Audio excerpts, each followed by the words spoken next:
When my son got married, I kept my mouth shut about the $25 million estate my late wife left entirely in my name. It is a good thing I stayed silent, because exactly 1 week later, my new daughter-in-law showed up at my front door with a fake notary demanding I sign away the very house I lived in. But her smug smile completely vanished when she realized the old man she was trying to lock away in a psych ward had already laid a trap she could never escape. Before I tell you how a father ends up orchestrating the downfall of his own flesh and blood, please hit the like button and subscribe to the channel. Tell me in the comments where you are listening from and what time it is there right now. It brings a lot of comfort to this old man's heart to know you're out there. My name is Harrison Mitchell. I am 70 years old, a retired civil engineer, and for the past 4 decades I have lived a quiet, disciplined life in a modest suburb of Chicago. I spent my career building bridges, calculating load-bearing weights, and ensuring foundations were solid enough to withstand any storm. I thought I had built my family with that same unbreakable structural integrity. But as any engineer will tell you, even the strongest foundation will crack if the rot comes from within. It was a brisk Saturday evening in October, and I was standing in the corner of a breathtaking, opulently decorated grand ballroom in downtown Chicago. Crystal chandeliers cast a warm golden glow over hundreds of guests. Waiters in crisp white tuxedos glided across the polished marble floors, carrying silver trays loaded with imported caviar and vintage champagne. A 12-piece live orchestra was playing a smooth jazz rendition of an old classic. It was the picture of absolute perfection, an absolute dream. And it was a dream that I had paid for with exactly $150,000 of my hard-earned life savings. My son Cameron and his beautiful new bride Valerie were the center of the universe that night. I watched them twirl across the dance floor, laughing and whispering to each other, surrounded by the elite social circles they had fought so desperately to climb into. Cameron was my only child. I had spent my entire life making sure he never wanted for anything. When he wanted to go to a private university, I worked overtime to pay the tuition. When he wanted to start his own technology company, I quietly sold my beloved vintage truck to help him cover his initial operating costs.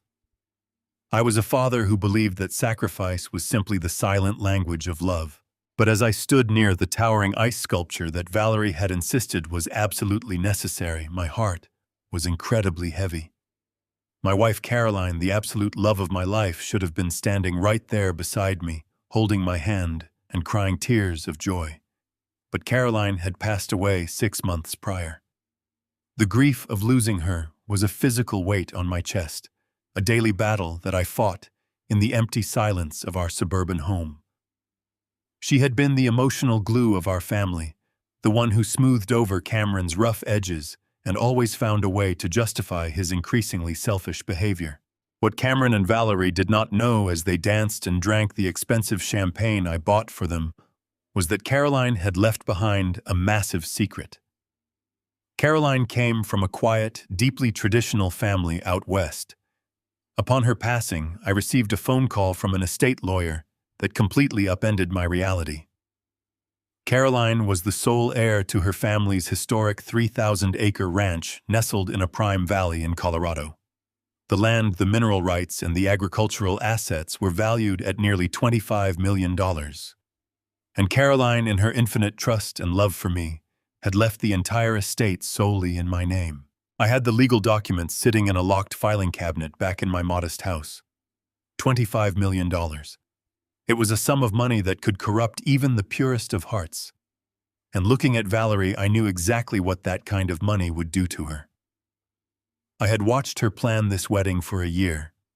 I watched her demand the most expensive floral arrangements, the most exclusive venue, and the most ridiculous upgrades, completely indifferent to the fact that it was draining my retirement fund.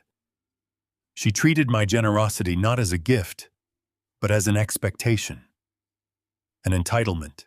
So I made a conscious, deliberate decision. I kept my mouth shut. I decided I would not say a single word about the Colorado ranch or the millions of dollars that were now legally mine. I wanted to see who they really were when they thought the well had run dry.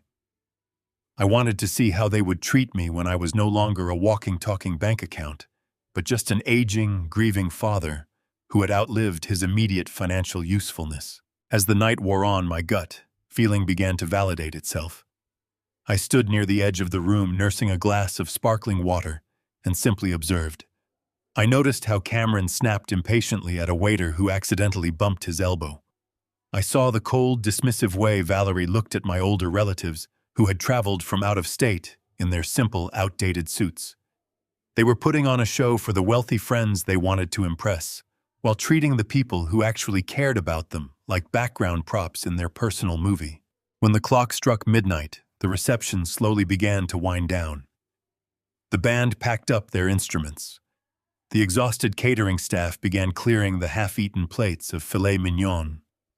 The large crowd of guests filtered out through the grand double doors, leaving only the immediate bridal party, the photographers, and myself in the massive ballroom. The illusion of the magical evening was fading, and the masks were beginning to slip. Cameron and Valerie were standing near the grand staircase directing the photography team for their final exclusive portrait shots. I felt a sudden bittersweet pang of emotion. Despite my reservations, this was still my son's wedding day. I wanted a photograph with him. Just one picture of the two of us to place on the mantel next to Carolyn's urn, a small piece of joy to bring back to my empty house. I buttoned my suit jacket, put on a warm smile, and walked over to where the photographer was adjusting his lighting umbrellas. "Cameron, my boy," I said softly, stepping toward the frame. "Let's get one good shot of the two of us for your mother's memorial shelf." Cameron barely glanced at me. He looked uncomfortable, shifting his weight and glancing nervously at his new wife. Valerie did not even try to hide her irritation. The sweet, blushing bride persona she had worn all evening vanished in a fraction of a second. Her face hardened, her eyes narrowing into cold, judgmental slits. She stepped directly in front of Cameron, physically blocking me from the shot. "Harrison," she said, her voice dripping with a toxic condescension that made my blood run cold. "These are the premium editorial shots for our social media spreads. The lighting is very specific. We really do not have time for family candids right now. Just stay out of the wedding photos, okay? We will send you some phone pictures later." I stopped dead in my tracks. The sheer disrespect, the blatant cruelty of her words echoed in the empty, cavernous room. I had just paid $150,000 to give this woman the night of her life. I had sacrificed my own comfort, my own savings to ensure they started their marriage without a mountain of debt. And the moment the final guest was out of earshot, the moment I had officially paid the final bill, I was instantly reduced to a nuisance. A dusty old relic ruining her perfect aesthetic. I looked at Cameron, waiting for him to defend me. Waiting for my son, the boy I had raised, to tell his wife to show some basic respect to his grieving father. But Cameron just looked down at his expensive, polished shoes, completely silent. He chose his side right then and there. I did not yell. I did not make a scene. I simply nodded, turned around, and walked out of the hotel into the freezing Chicago night. The cold air hit my face, but it was nothing compared to the ice that had just formed in my heart. As I drove my old sedan back to my empty suburban house, my hands gripped the steering wheel tight. My instincts had been absolutely correct. I had kept the $25 million ranch a secret, and now I knew exactly why. The test had barely begun, but they had already failed spectacularly. And little did I know their greed was about to bring them knocking on my door with an intention so dark it would force me to destroy the very son I had spent my entire life trying to protect. Exactly 7 days had passed since I walked out of that grand ballroom. 7 days since I realized the son I raised and the woman he married viewed me as nothing more than a disposable checkbook. I spent that week in the quiet solitude of my suburban Chicago home tending to the garden Caroline and I had planted together 30 years ago. I kept waiting for a phone call, an apology, a simple text message from Cameron saying he was sorry for how Valerie had spoken to me. But my phone remained completely silent. Not a single word. Then came Saturday morning.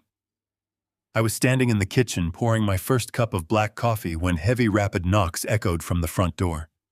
It was not a polite, casual knock. It was the sound of someone who expected immediate entry. I set my mug down on the granite counter, wiped my hands on a dish towel, and walked down the hallway. When I opened the door, I did not find a repentant son. Instead, I found Cameron and Valerie standing on my porch, and they had brought a stranger with them. The stranger was a tall, severe-looking man, in a cheap gray suit, clutching a thick leather briefcase tightly to his chest. Before I could even offer a standard greeting, Valerie pushed right past me. She marched directly into my foyer, as if she owned the place, the heels of her designer shoes clicking aggressively against the hardwood floor. Cameron followed right behind her, keeping his head down, completely avoiding my gaze. The stranger stepped in last, quietly closing the front door behind him, effectively trapping me in my own entryway. I turned around bewildered. I asked Cameron what was going on and who this man was. Valerie did not give my son a chance to answer. She strode straight into my kitchen, slapped her expensive handbag down on the island, and gestured for the stranger to approach. "This is Mr. Peterson," she said, her voice dripping with that same fake sugary sweetness she used when she wanted something expensive. "He is a state-certified notary public. We brought him here today to make things easier for you, Harrison. We know how hard things have been since Caroline passed, so we took the liberty of handling all the complicated paperwork on your behalf." The notary unlatched his briefcase. He pulled out a crisp, heavy stack of legal documents and placed them directly on the center of my kitchen island. He clicked a premium ballpoint pen and set it precisely next to the signature line on the top page. I slowly walked over to the island and looked down. Across the top of the paper, printed in bold, undeniable black ink, were the words, "Quitclaim Deed." I felt a cold shiver run down my spine. A quitclaim deed is a legal instrument used to immediately transfer the ownership of a property. They were standing in my kitchen exactly 1 week after I had emptied my savings to pay for their massive wedding, demanding that I sign over the deed to my home. The home I had paid off decades ago. The home where Caroline and I had raised our family. I stared at the document, then looked up at Valerie. I asked her what kind of sick joke this was. Her smile did not falter, but her eyes grew cold and sharp. "It is no joke, Harrison," she said, tilting her head with a look of mock pity. "You are living alone in a 4-bedroom house. It is entirely too much space for a man your age to manage, especially in your current condition. We are just trying to protect you. Once you sign the deed over to Cameron, we can sell this property and use the funds to secure your future. In fact, Cameron and I have already found the perfect place for you. We secured you a very nice bed in a specialized care facility just outside the city limits." I could not process the words.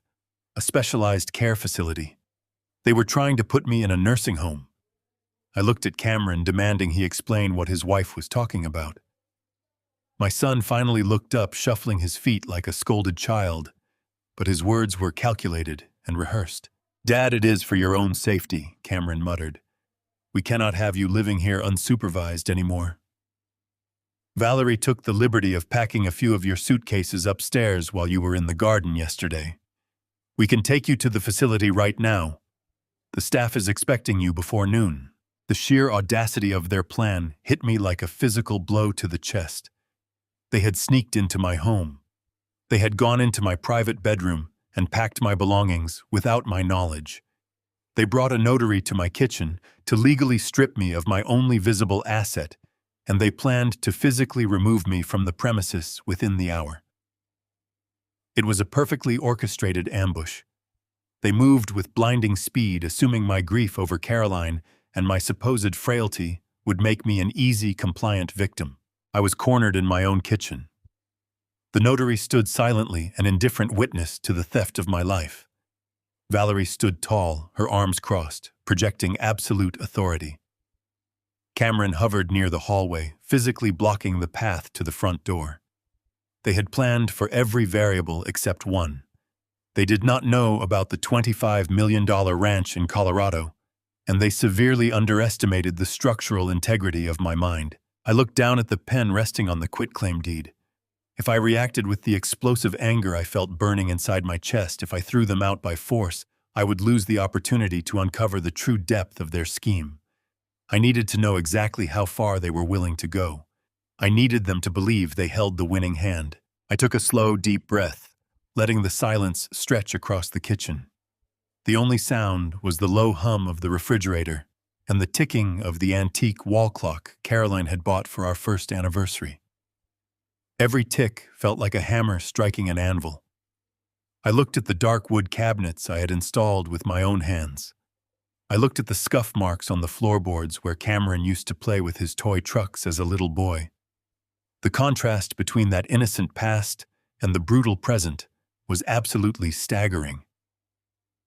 They were watching my face closely, waiting for a reaction.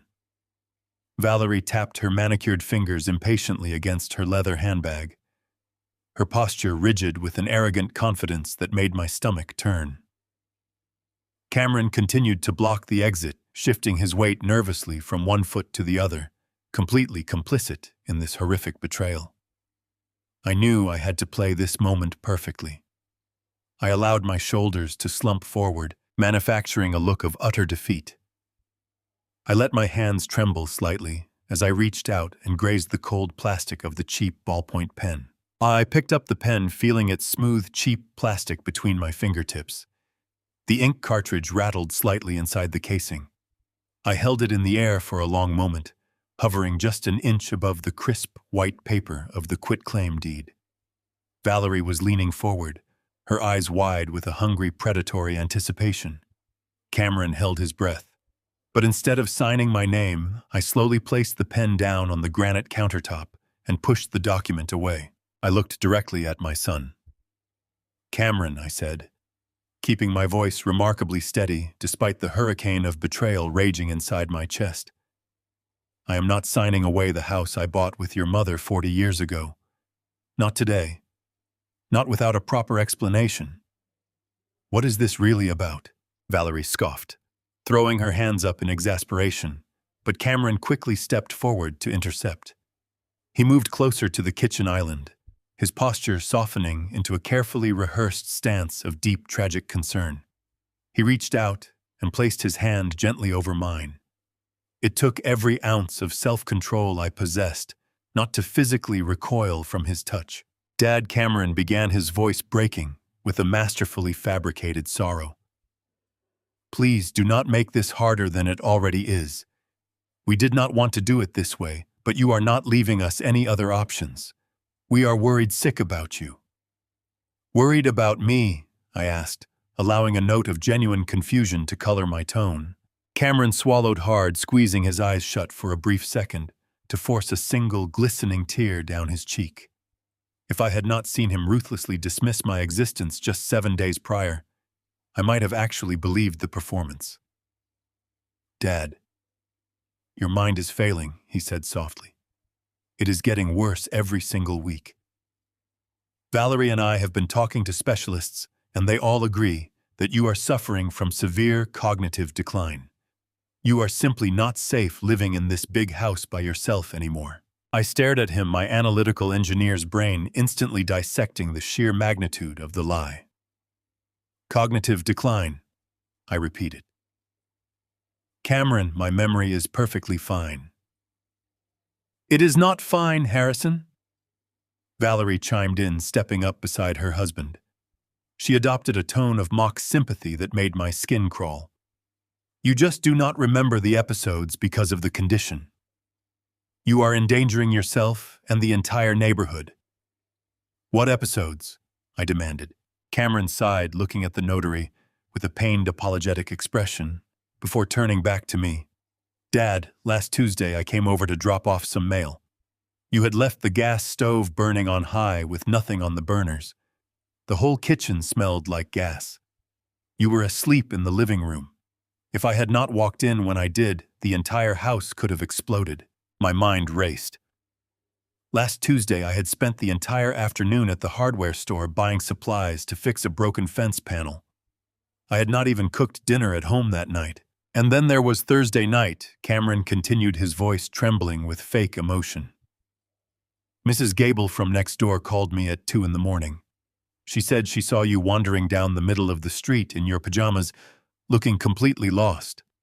She had to walk you back to the front porch. And when I came over the next morning to check on you, the front door was wide open. The precision of their lies was terrifying.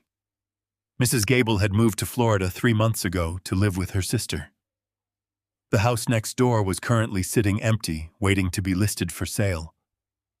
Cameron was weaving a narrative out of thin air, banking entirely on the assumption that my grief over Caroline had made me weak, isolated, and unable to defend myself against his fabricated reality. "We cannot sleep at night knowing you are here alone, Dad," Cameron pleaded, leaning closer. "You are going to hurt yourself or worse. The specialized care facility we found is incredible. They have round-the-clock nursing staff, beautiful gardens, and memory care specialists. But it is expensive. Very expensive. We do not have the liquid cash to cover the monthly fees, so we have to sell this house to fund your medical care. We are only doing this because we love you too much to watch you fade away in danger." I looked at the two of them. My son, the boy I had taught to ride a bicycle, the boy I had carried on my shoulders at baseball games, was standing in my kitchen, trying to convince me that my own mind was broken. He was attempting to erase my reality so he could steal my property. It was a textbook psychological manipulation. It was textbook gaslighting. If I fought back right now, if I called them out on their lies and proved my competence, they would realize I was onto them. They would change their strategy. They might try to forcefully remove me, or they might forge my signature themselves. I was alone with them and their corrupt notary. I needed to control the board. And to do that, I had to let them think they were winning the game. I let my shoulders collapse completely. I pulled my hand away from Cameron's grasp and brought it up to my face, burying my eyes in my palms. I let out a long, ragged sigh, forcing my breathing to become shallow and erratic, like an old man crumbling under the weight of a terrifying truth. "Wandering the street," I whispered, letting my voice shake. "The gas stove. Cameron, I do not remember any of that. I swear to you, I do not remember leaving the stove on." "I know, Dad," Cameron said gently. "That is the disease. It is stealing your memory. But we are going to take care of you." I looked up, letting my eyes dart nervously around the kitchen, as if the room had suddenly become unfamiliar. I looked at the quitclaim deed, then at the notary, and finally at Valerie. I needed to buy time to set my own traps. "This is just so much," I mumbled, rubbing my temples. "My mind. I know I have been foggy since your mother passed. I know the grief has made me confused. But selling the house, moving to a facility today, I cannot process this all at once. My head is spinning." Valerie stepped forward, her patience clearly wearing dangerously thin. "Harrison, the facility is holding the bed for you. If we do not get you checked in today, we might lose the spot. We need you to sign that paper right now so we can handle the real estate agents tomorrow. Please," I pleaded, looking at Cameron with wide, frightened eyes. "Cameron, please. I am not saying no. I just need a minute to breathe. My head hurts so badly. Let me rest. Give me 3 days. Just 3 days to process my failing mind, to say goodbye to this house, to pack the things that actually matter to me. I will sign whatever you need on Tuesday. I promise you I will sign it." Valerie's jaw clenched so hard I thought her teeth might crack. Her carefully constructed facade of a caring daughter-in-law shattered completely. "Cameron, we do not have 3 days, she hissed, grabbing his arm. "The market is hot right now. We need the listing active by Monday." "Valerie, stop." Cameron whispered back, casting a cautious glance at the notary, who was uncomfortably shifting his weight. Cameron knew that if they forced my hand, while I was acting this distressed, in front of a witness, even a corrupt one, it could leave a paper trail of coercion. He needed my signature to look voluntary. Cameron turned back to me, adopting a tone of benevolent authority. "Okay, Dad. Okay. We hear you. If you need 3 days to say goodbye to the house, we will give you 3 days. But we are coming back on Tuesday morning, and we are taking you straight to the care center. You cannot stay here anymore." Thank you, I whispered, bowing my head in a posture of utter defeat. Thank you, son. Valerie snatched her designer handbag off the island, her face flushed with fury. She glared at me with absolute contempt, furious at the delay in her payday. She turned on her heel and stormed toward the front door. Cameron gave me one last pitying look, completely convinced that he had successfully broken his father's spirit. Get some rest, Dad, Cameron said. We will see you on Tuesday. He nodded to the notary, and the two men followed Valerie out of the house. The heavy oak door clicked shut behind them. I stood completely still in the kitchen, listening to the muffled sound of their car engine starting in the driveway, waiting until the tires faded down the street. The moment the house was entirely silent, my posture straightened. The trembling in my hands vanished instantly. The engineered fog in my eyes cleared, replaced by a cold, calculating focus. I looked down at the kitchen island. They had left the quitclaim deed and the brochure for the psychiatric ward sitting right there on the granite. I reached out and picked up the brochure, studying the cheap, glossy paper. The game had officially begun, and I had exactly 72 hours to build a trap that would tear their entire world to shreds. I stood frozen in the absolute silence of my kitchen. The faint smell of Valerie's expensive perfume still lingered in the air, a sickening reminder of the ambush that had just taken place. My heart was beating with a slow, heavy rhythm. I was an engineer. I had spent 40 years of my life examining structures, looking for stress fractures, testing materials, and proving theories with hard facts. Now I needed to apply those exact same principles to my own son. Cameron had brazenly claimed that I left the gas stove burning on a high flame last Tuesday afternoon. He purposefully painted a vividly terrifying picture of a confused, forgetful old man standing on the very verge of burning his own beloved house directly to the ground. I walked slowly across the tiled floor toward the stainless steel range. I knelt down and inspected the knobs. They were all firmly in the off position, but that was not enough.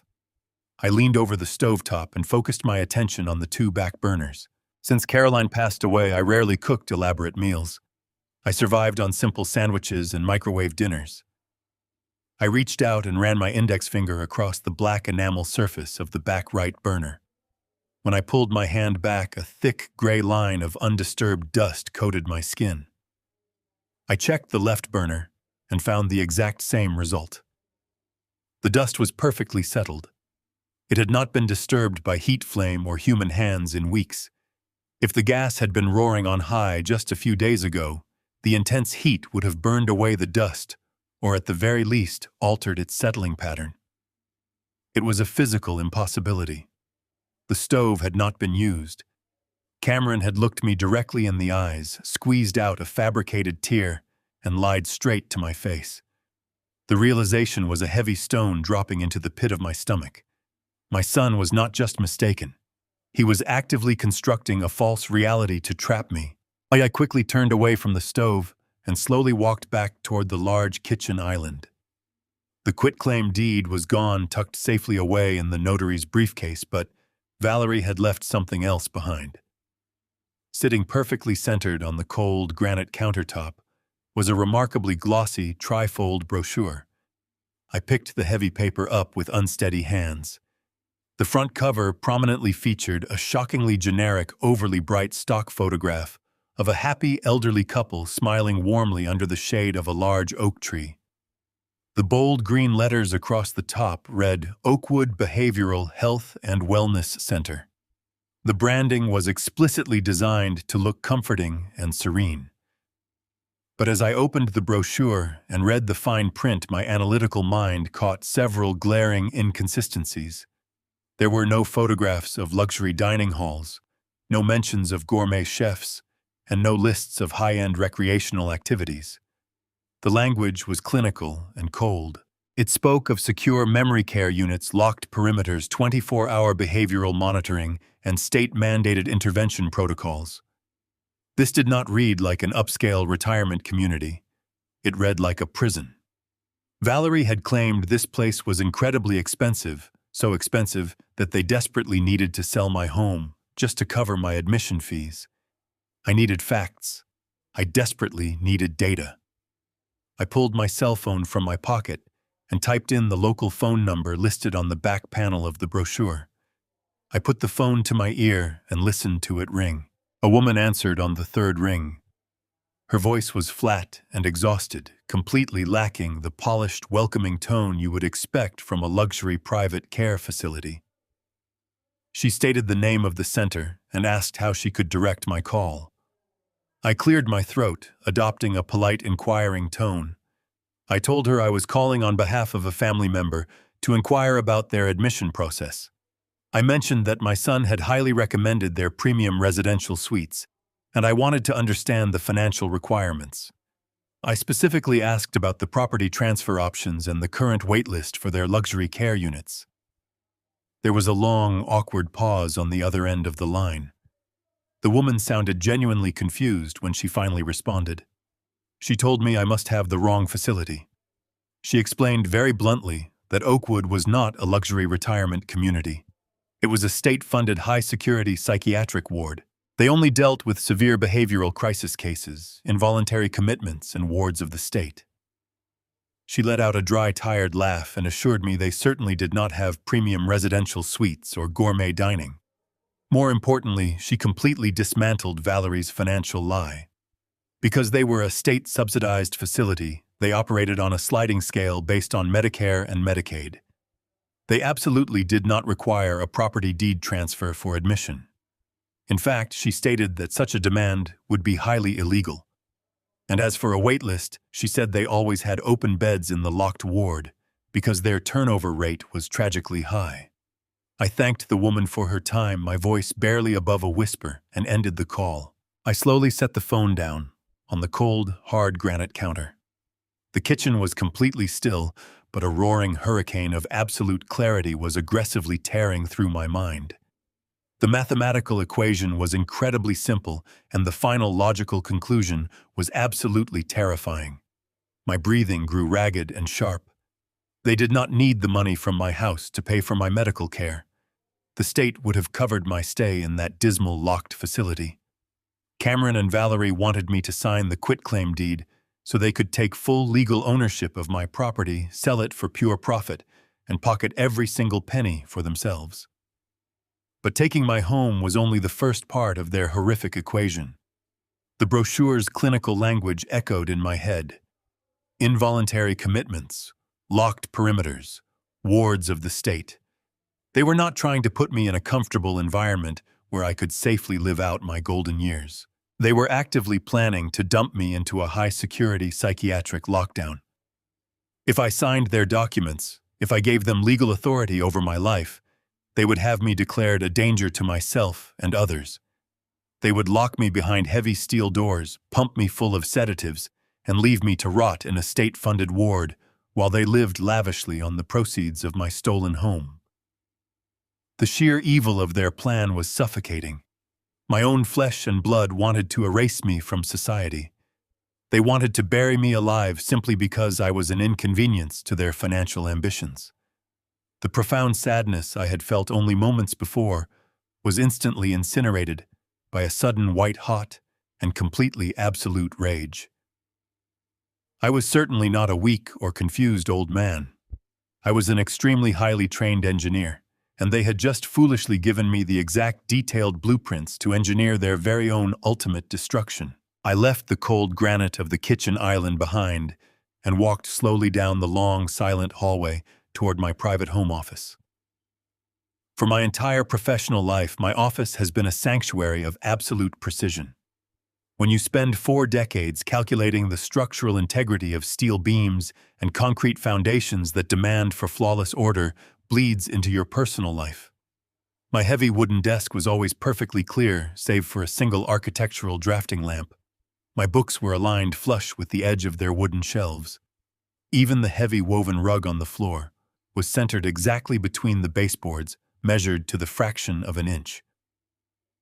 I stepped through the doorway and paused. To the untrained casual observer, the room would have looked entirely undisturbed. It looked exactly as I had left it on the morning of the wedding. but my eyes were trained to spot microscopic fractures in massive structures. I did not just look at a room, I measured it. The heavy woven rug beneath my oak desk was shifted.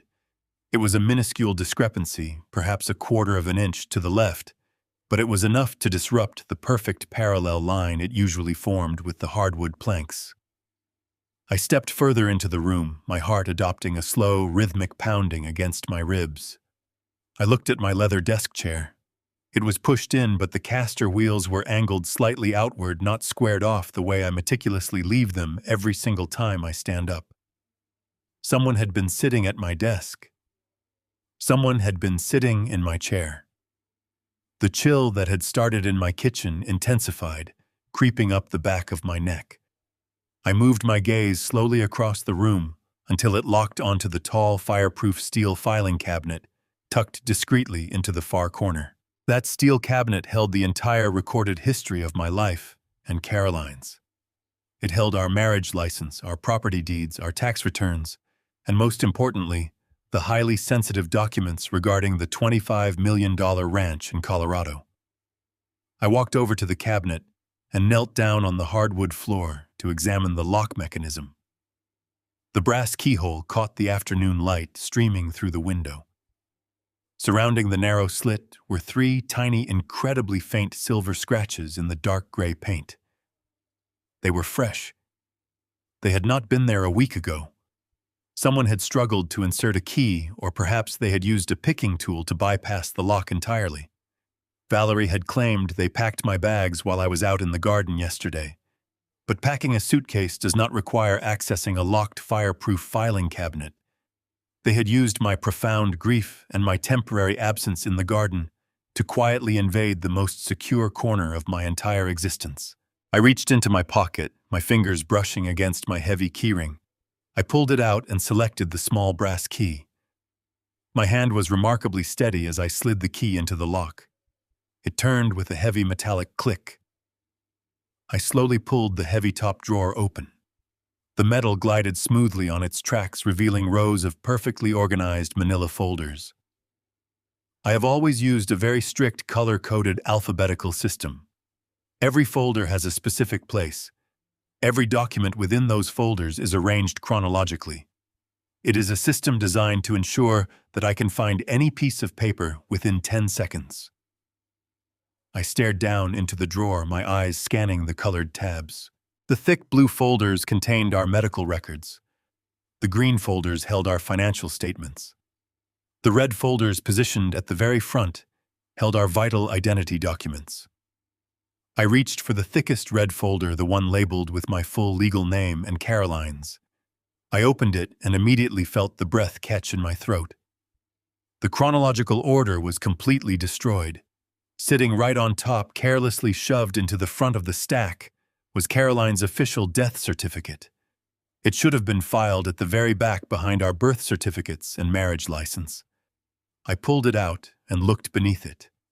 The next document was my United States passport. It was flipped upside down, the golden seal on the blue cover facing the wrong direction. Directly beneath my passport was my original Social Security card, slipped halfway out of its protective plastic sleeve. Whoever had broken into this locked steel cabinet had clearly not been looking for loose spare cash or simple monthly banking statements. They had targeted the absolute core of my legal identity. I closed the folder and opened the next one, the file containing the property deeds. The paperwork for the Chicago house was sitting right on top, slightly crumpled at the corner, as if it had been hastily shoved back into place. I checked the back of the drawer where the documents for the Colorado ranch were hidden in a plain white envelope. The envelope was still there, but the adhesive flap was loose. It had been opened and resealed. They had seen the appraisal documents. They had seen the vast, staggering valuation of Caroline's family estate. I slowly pushed the heavy steel drawer closed and locked it. I stayed kneeling on the polished hardwood floor for a long time, completely surrounded by the suffocating silence of the empty house. The sheer magnitude of their betrayal settled over me like a suffocating blanket. This was no longer just a greedy attempt to steal a house to pay off wedding debts. It was something far more sinister, far more methodical. By copying Caroline's death certificate, my passport, and my social security card, Valerie and Cameron were assembling the exact arsenal of documents required to assume complete legal control over my life. They needed those specific forms to establish a medical power of attorney. They needed my passport and social security number to open new banking accounts in my name, to reroute my pension, to liquidate my investments, and to finalize my involuntary commitment to that horrific state facility. They were meticulously building a shadow profile of my identity.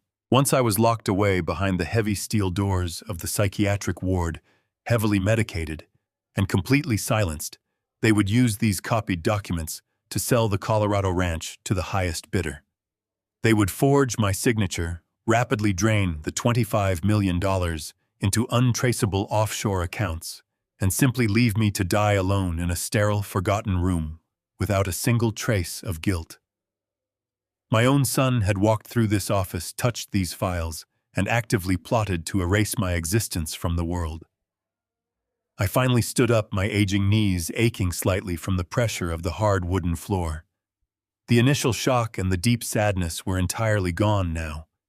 They had been completely burned away by a cold, calculating resolve.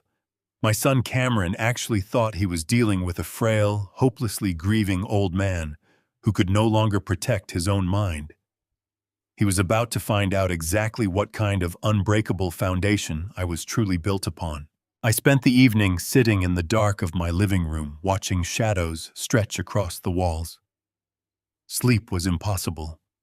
My mind was a relentless machine, analyzing every fake smile my son had directed at me. I always prided myself on building structures that could withstand the harshest elements, but the betrayal of a child is a storm that strikes from the inside out. At midnight, I retreated to my bedroom. I lay fully clothed, staring at the ceiling fan. The silence was oppressive. Instead of the crushing weight of grief for Caroline, my veins were flooded with adrenaline. I was operating on the pure instinct of a man trapped in a fire. At exactly 2 a.m, silence was shattered by a harsh vibrating buzz from the nightstand. My cell phone screen lit up, casting a pale glow across the dark room. I sat up immediately, my heart giving a hard thud against my ribs. A phone call at 2 a.m. usually means tragedy. It means an accident. But when I grabbed the device, the notification on the screen was not a phone call from the police. It was a high-priority automated text message from the primary financial institution where I kept my entire life savings and my pension. The message was brief, clinical, and absolutely terrifying. It warned me that a new, unrecognized device was currently attempting to access my main retirement portal. A temporary 6-digit verification code had been generated and sent to my phone.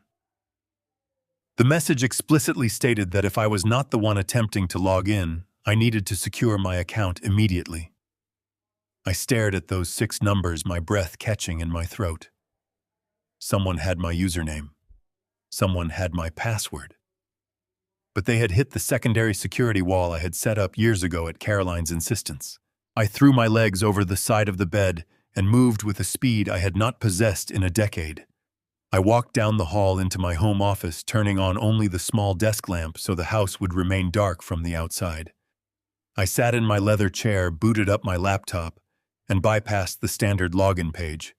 I went directly into the advanced security dashboard of my banking portal. As an engineer, I am accustomed to reviewing complex data logs, finding the anomalies, and isolating the source of a systemic failure. The banking logs laid out the systemic failure of my family in plain text.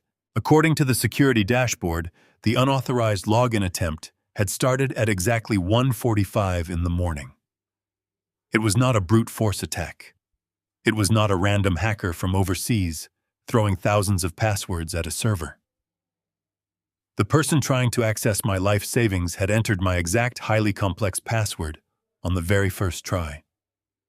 The only place I kept a physical copy of that password was in a small leather notebook locked inside the exact same steel filing cabinet that I had found compromised just hours earlier. They had not just copied my passport and social security card, they had photographed my private financial ledger. I navigated through the security settings to find the location data for the unrecognized device.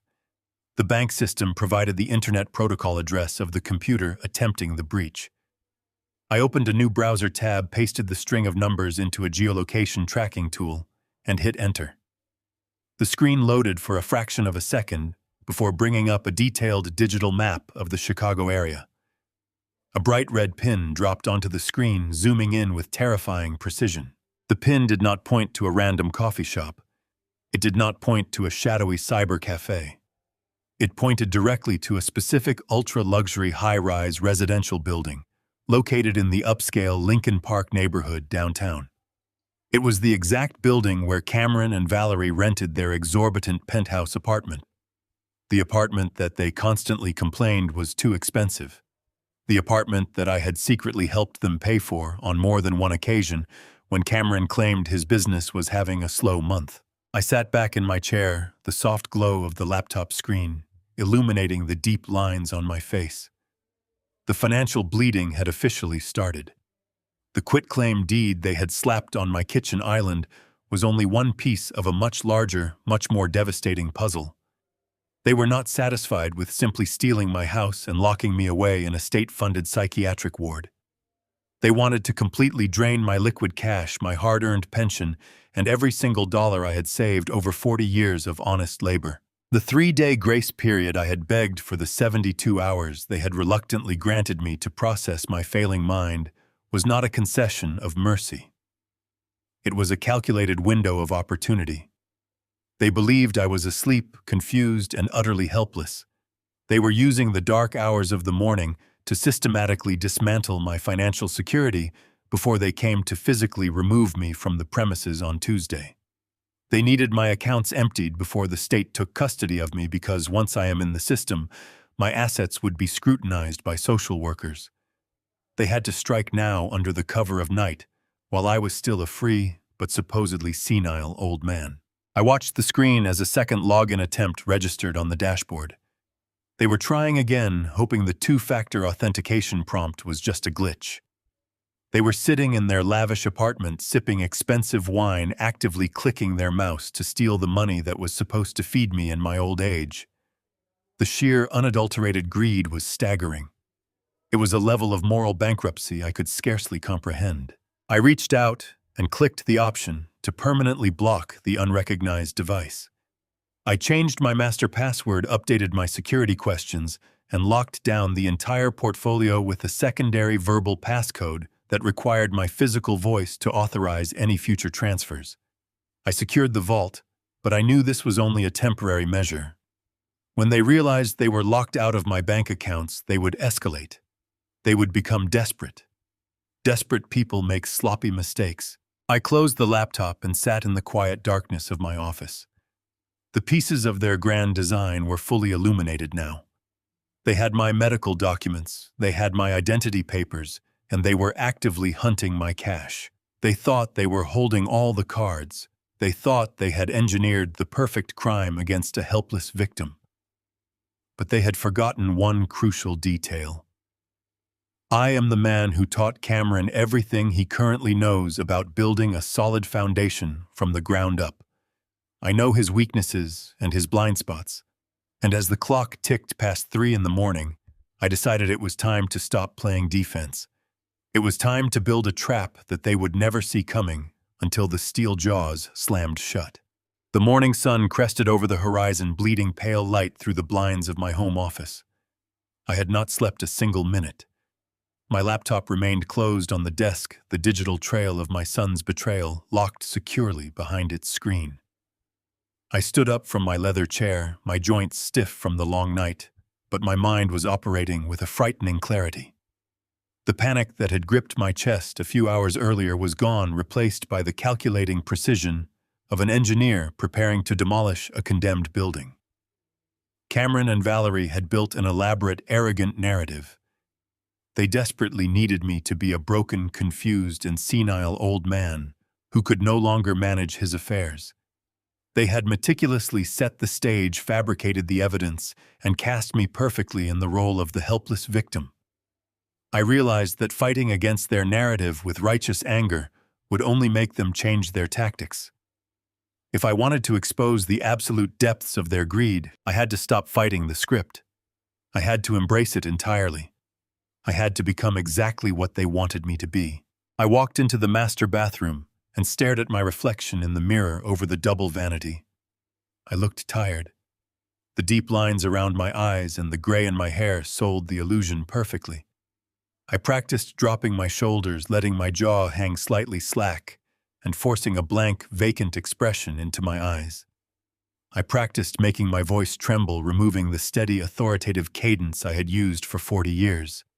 It was a humiliating exercise, stripping away my own dignity piece by piece, but it was absolutely necessary. I was no longer the father pleading for respect. I was the hunter laying the bait. I walked back into the kitchen, the very room where they had tried to corner me with a corrupt notary just 24 hours ago. I picked up my cell phone from the granite island. The digital clock read 8 in the morning. It was time to spring the trap. I dialed Cameron's number and put the phone on speaker, resting it on the counter. The phone rang 3 times before the line clicked open. I could hear the faint sounds of a television playing in the background, likely from their luxury downtown penthouse. "Hello," Cameron answered. His tone was tight, cautious, and laced with a heavy dose of suspicion. He was probably expecting me to scream about the unauthorized login attempts on my retirement accounts. "Cameron," I said, letting my voice waver and crack, pitching it half an octave higher than normal. "Cameron, is that you?" "Dad." Cameron replied, the suspicion instantly giving way to a calculated, overly patient tone. "Yes, it is me. Are you okay? You sound a little strange." I let out a long, confused sigh, rubbing my hand over my face as if trying to physically wipe away a dense fog. "I am just so terribly tired, son. I woke up this morning and the house just feels so empty. I was looking for your mother. I went into the garden, but she was not there." There was a sharp, audible intake of breath on the other end of the line. I heard a rustling sound, the unmistakable friction of a phone being quickly passed between hands. They had switched me to speakerphone. Valerie was listening now. I knew it with absolute certainty. "Dad," Cameron said slowly, emphasizing every single syllable as if speaking to a toddler. "Mom passed away, remember? She is gone." I forced a soft, pathetic whimper into the receiver. "Oh, that is right. I know that. My mind is just playing tricks on me today. It is slipping again. I wanted to ask you both something. Valerie is there with you, right? Caroline, honey, are you there on the line?" I purposely used my late wife's name to address my daughter-in-law. It was the undeniable hallmark of severe cognitive decline. I held my breath, waiting for the bait to be taken. "It is Valerie Harrison," her voice floated through the speaker. Her tone was dripping with a sickening sweetness, but beneath it I could hear the unmistakable hum of absolute victory. She sounded thrilled. "Yes, I am right here. We are both here for you. Thank goodness," I mumbled, stuttering slightly over my words. "I am just so disorganized today." I found a stack of papers on the kitchen island this morning. I do not even know where they came from. It looks like some kind of legal form. Did you two bring these over at some point? I cannot seem to remember if you visited me this week." A heavy silence stretched across the line. They were processing the magnitude of my fabricated memory lapse. I was handing them a golden ticket. I was giving them undeniable proof that their gaslighting campaign had been a complete and total success. I had entirely forgotten the brutal ambush with the notary. I had forgotten their threats to lock me in a state psychiatric ward. In their eyes, my mind was finally permanently broken. "Dad," Cameron said, his voice trembling with a barely contained excitement. "Yes, we came by a while ago to drop those off. Those are the documents we discussed, the ones to help you manage the house so you do not have to worry about the maintenance anymore." Right, I said, maintaining the fragile, wavering pitch of my voice. "The maintenance. It is too much for me. I cannot keep up with the property taxes and the gutters. I just want things to be simple again. I want to make sure you and Valerie are taken care of. I think I am finally ready to sign whatever you need me to sign." I heard a sharp, muffled squeal in the background. It was Valerie. She had literally squealed with delight, quickly covering the phone's microphone to muffle the sound. But she was not quick enough. The sheer predatory greed in that tiny noise made my stomach churn. "That is a very smart decision," Harrison Valerie said smoothly, regaining her composure. "It is the best thing for everyone. We can come over right now to pick up the paperwork." "No," I said quickly, interjecting a note of elderly stubbornness into my tone. "No, not right now. I need to rest today. My head is aching." "Why do you two not come over for dinner tomorrow night? I will make a nice roast. We can sit down together, have a proper meal, and I will sign everything then." "Okay, Dad." Cameron agreed, his voice thick with a triumphant relief. "Dinner tomorrow night is perfect. We will be there at 6. Do not worry about cooking too much. Just rest your mind." "Thank you, Cameron," I whispered. "Tell Caroline I said thank you as well." "I will, Dad. We love you." The phone call ended. My hands became still. My spine snapped straight. The fog in my eyes evaporated. They believed they had won. They had no idea they enthusiastically accepted an invitation to their execution. I placed the cell phone back onto the cool granite of the kitchen island. I did not have a single second to waste. Valerie and Cameron were undoubtedly celebrating their perceived victory, but I knew their greed would keep them vigilant. If they drove past my house and saw my car pulling out of the driveway, they would immediately realize my frail, exhausted persona was a complete fabrication. I needed to move like a ghost. I grabbed a light jacket, slipped my wallet and keys into my pocket, and bypassed the front door entirely.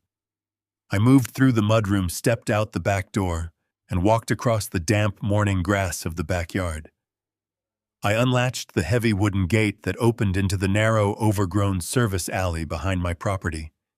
The morning air was sharp and cold against my skin, a stark contrast to the burning focus inside my mind. I walked down the uneven cobblestones of the alley for 3 blocks, keeping my head down and my collar pulled up, making absolutely sure I was not being watched. When I finally reached the commercial avenue at the end of the neighborhood, I flagged down a passing taxi.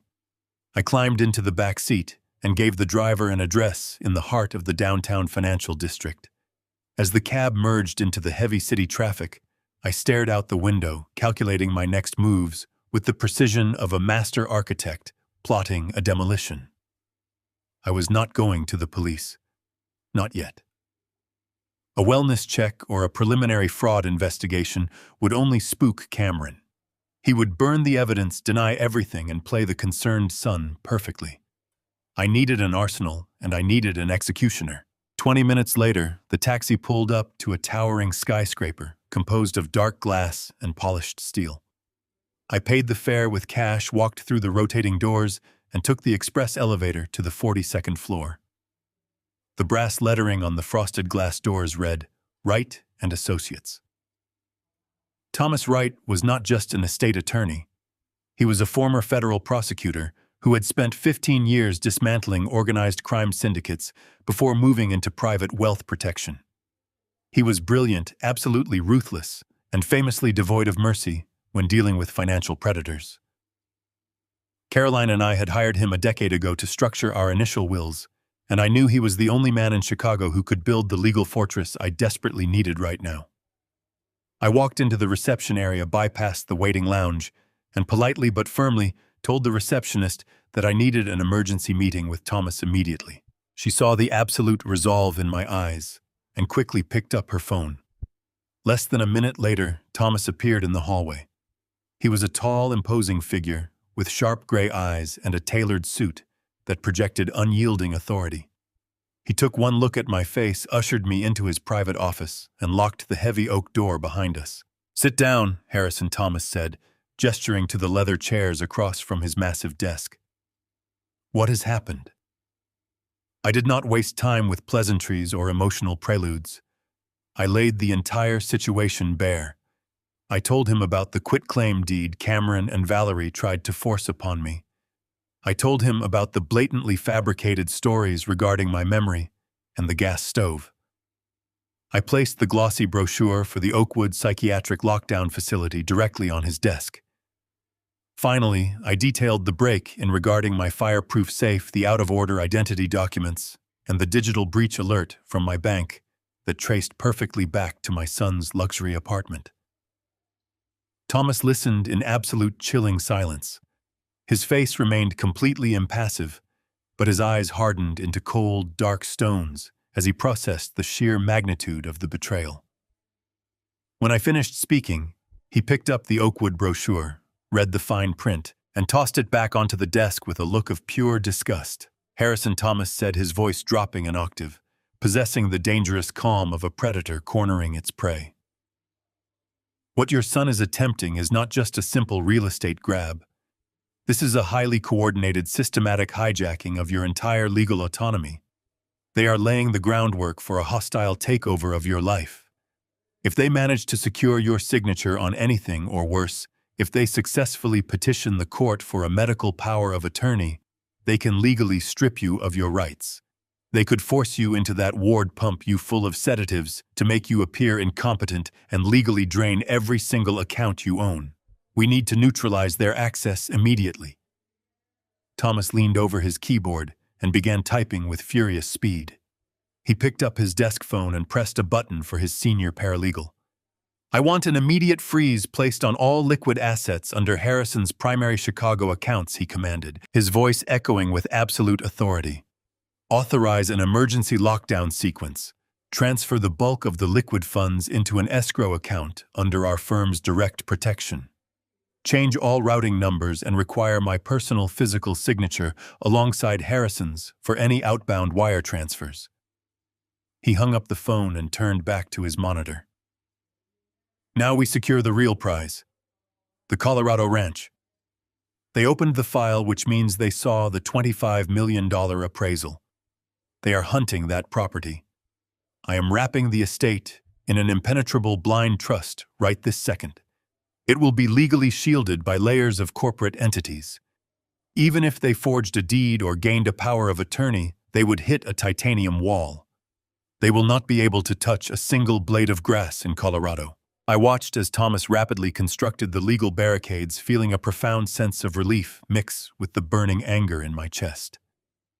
The financial bleeding was officially stopped. My assets were completely secured.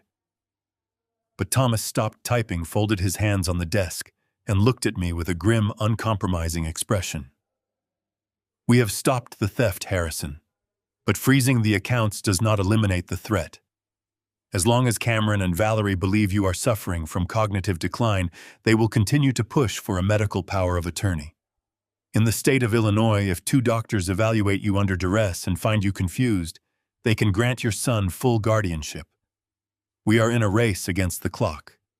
To permanently destroy them legally to ensure they face the maximum criminal penalties for fraud, attempted theft, and elder abuse, we cannot just show that they tried to log into your bank. A good defense lawyer will claim Cameron was simply checking your balances out of filial concern. We need undeniable concrete proof of their malicious intent. We need them to boldly articulate their plan to lock you away. We need them to incriminate themselves on the record beyond a shadow of a reasonable doubt. I understood the massive legal stakes immediately. I was going to have to orchestrate a final, devastating, absolute trap. I left Thomas Wright's office building and stepped onto the bustling Chicago pavement. The afternoon sun was beginning its slow descent, casting long, sharp shadows across the concrete. I felt a renewed sense of purpose coursing through my veins. Thomas had successfully secured the perimeter of my financial existence. My bank accounts were locked down behind walls of impenetrable legal tape, and the Colorado ranch was buried so deeply inside a blind trust that an army of lawyers could not dig it out. But defense was only half the battle. If I wanted to guarantee that Cameron and Valerie faced the absolute maximum consequences for their predatory actions, I needed them to enthusiastically build their own gallows. I needed them to speak their sinister intentions aloud, confident that no one else was listening. I walked past the line of waiting taxis and headed toward a specific destination. During my engineering career, I often collaborated with private security contractors on structural designs for high-risk corporate facilities. Through those channels, I knew exactly where the professionals acquired their surveillance equipment. I took the subway north, riding in silence as the train rattled along the tracks. I got off in an industrial district on the outskirts of the city and walked 2 blocks until I reached a nondescript brick building with barred windows and a heavy steel door. The small sign above the buzzer simply read, Apex Tactical Solutions. I pressed the buzzer and waited for the electronic lock to disengage. The door clicked open with a heavy metallic thud. I stepped inside. The showroom was stark and aggressively utilitarian. There were no flashy displays or colorful marketing posters. Instead, glass display cases lined the walls filled with highly sophisticated recording devices, GPS trackers, and counter-surveillance scanners. A man with a military bearing stepped out from a back room and asked how he could assist me. I kept my request extremely precise and completely devoid of emotion. I told him I needed 3 high-definition motion-activated cameras with superior audio recording capabilities. I emphasized that they needed to be absolutely undetectable to the naked eye. He nodded silently and walked over to a secure cabinet. He returned a moment later and placed 3 standard-looking white plastic smoke detectors onto the glass counter. He explained that these were custom-fabricated units. Inside each plastic shell was a wide-angle 4K resolution camera lens paired with a highly sensitive multi-directional microphone capable of picking up a whisper from across a large room. The units were designed to be hardwired directly into a home electrical system, completely eliminating the need to ever change a battery. Furthermore, they continuously broadcasted a secure encrypted live feed directly to a proprietary smartphone application. I examined the units closely. As an engineer, I appreciated the flawless integration of the technology.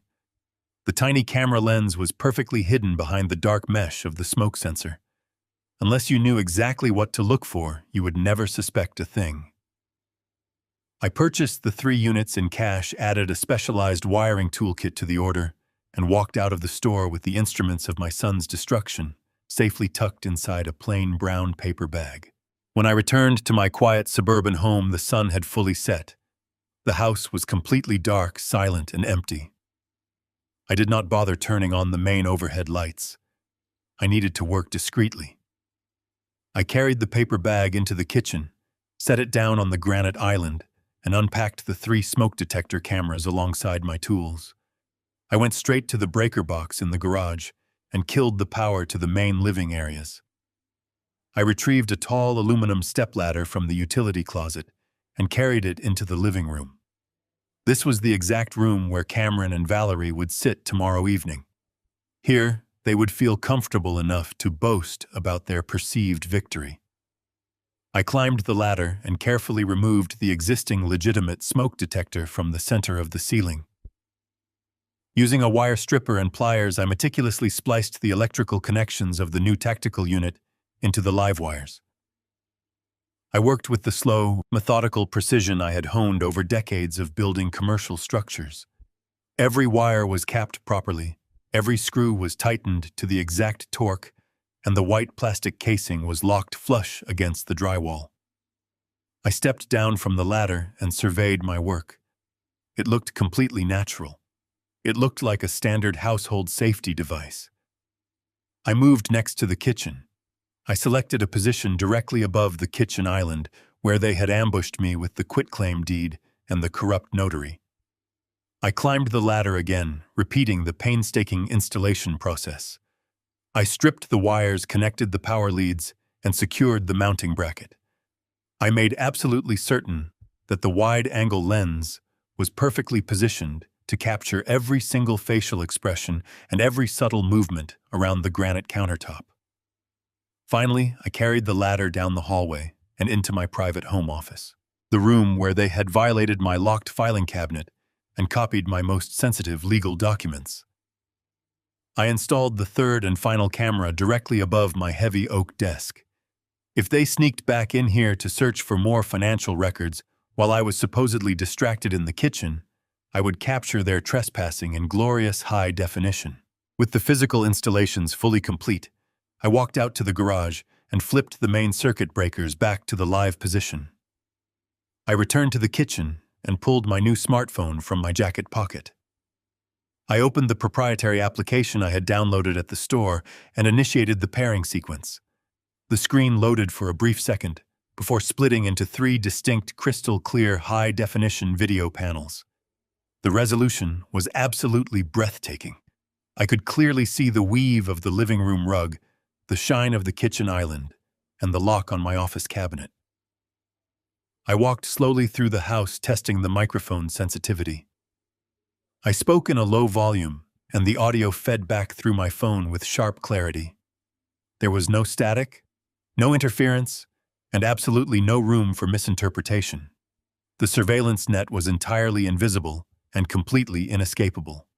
I sat down on a stool at the kitchen island, staring at the 3 glowing video feeds on my phone screen.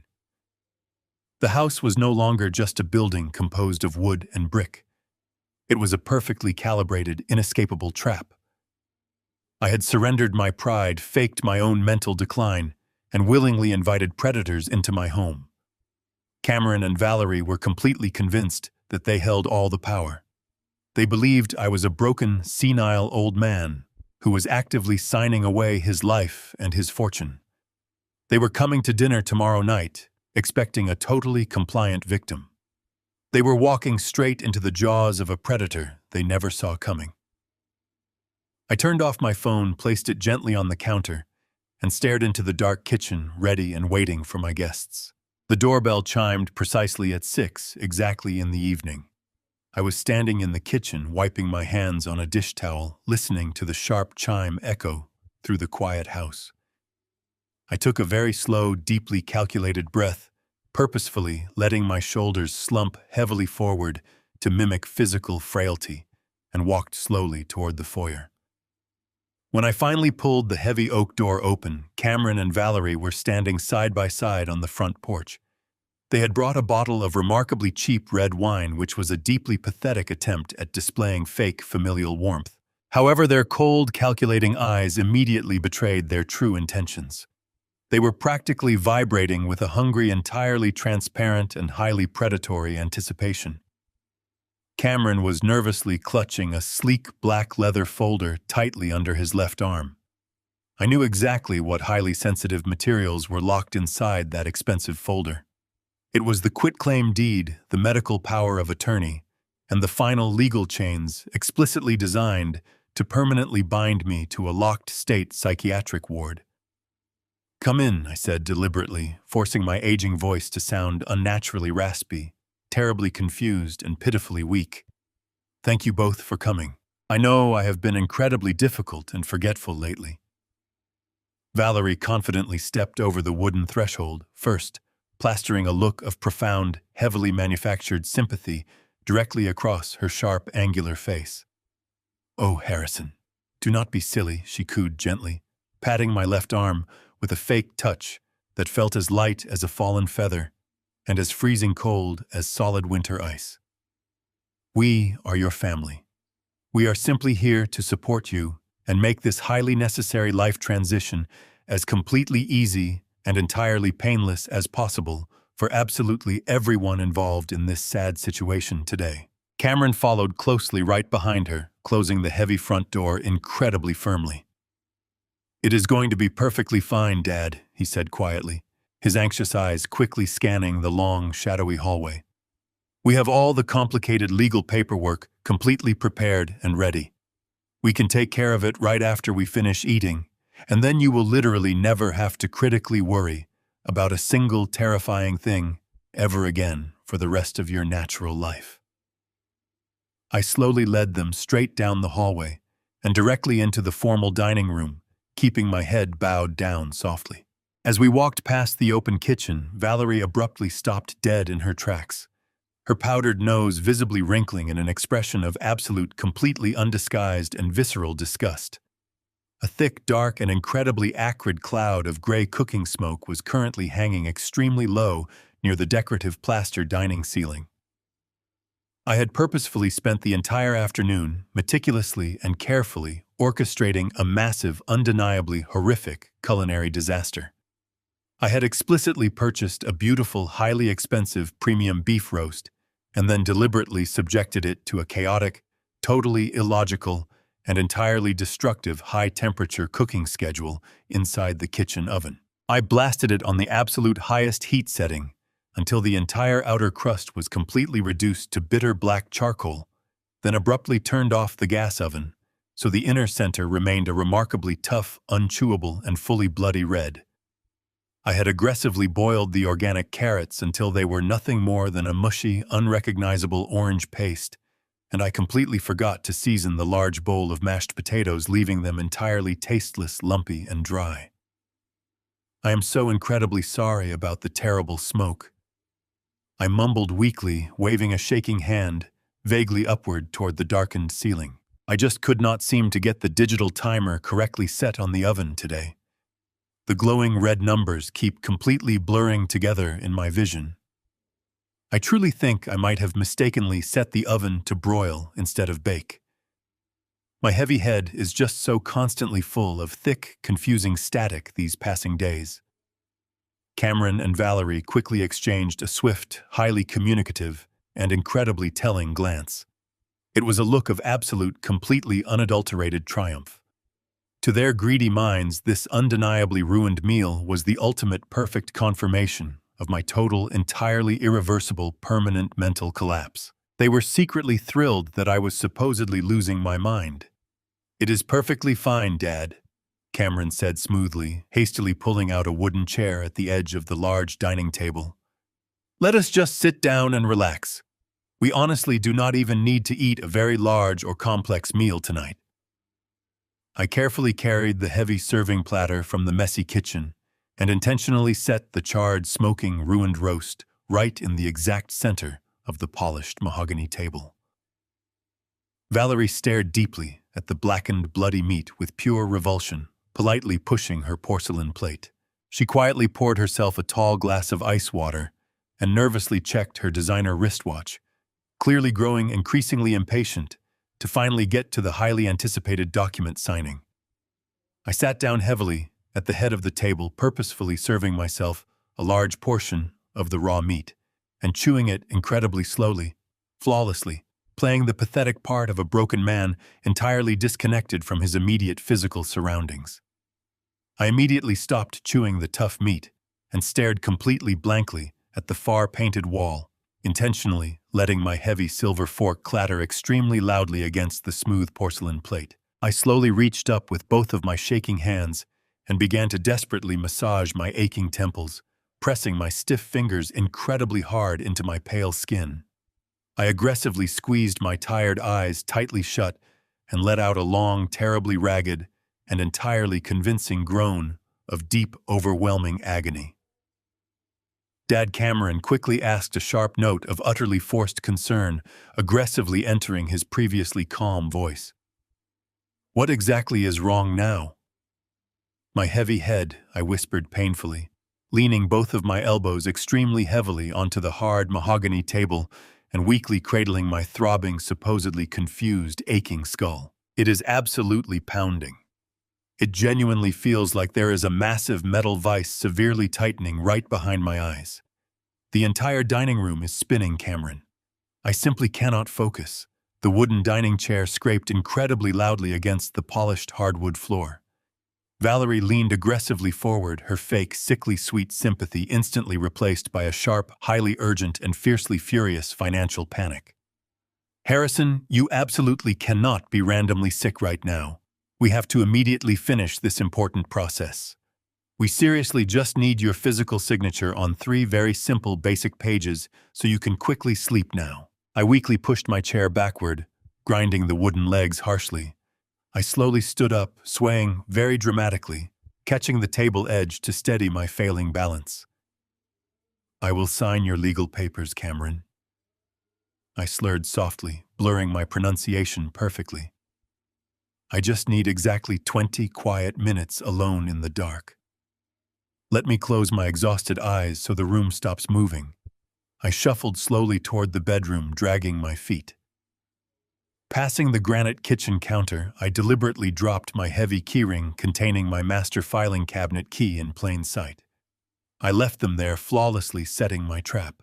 I closed the heavy solid wood door of my master bedroom and immediately reached for the brass thumb turn. I twisted it slowly, allowing the deadbolt to slide into place with a soft, definitive click that echoed quietly in the silence of the room. The very instant the lock engaged, the pathetic, trembling posture I had painstakingly maintained for the last hour completely vanished. I straightened my spine, rolling my shoulders back to release the intense physical tension of playing a broken man. The manufactured fog of senility immediately evaporated from my mind, replaced by the razor-sharp clarity of an engineer watching his most critical experiment unfold. I did not bother turning on the overhead lights. The darkness of the bedroom provided the perfect cover. I walked silently over to the edge of my mattress and sat down, reaching into the inner pocket of my jacket. I pulled out my smartphone, the smooth glass surface cold against my fingertips. My heart was pounding with a heavy, steady rhythm, not from fear, but from the massive surge of adrenaline that comes right before a structural demolition. I unlocked the screen and tapped the icon for the proprietary security application I had installed just yesterday. The screen buffered for a fraction of a second before dividing into 3 crystal-clear, high-definition video panels. The night vision capabilities of the tactical cameras painted the interior of my house in sharp, highly detailed grayscale. I focused my immediate attention on the top left panel, which broadcast the live feed directly from the kitchen island.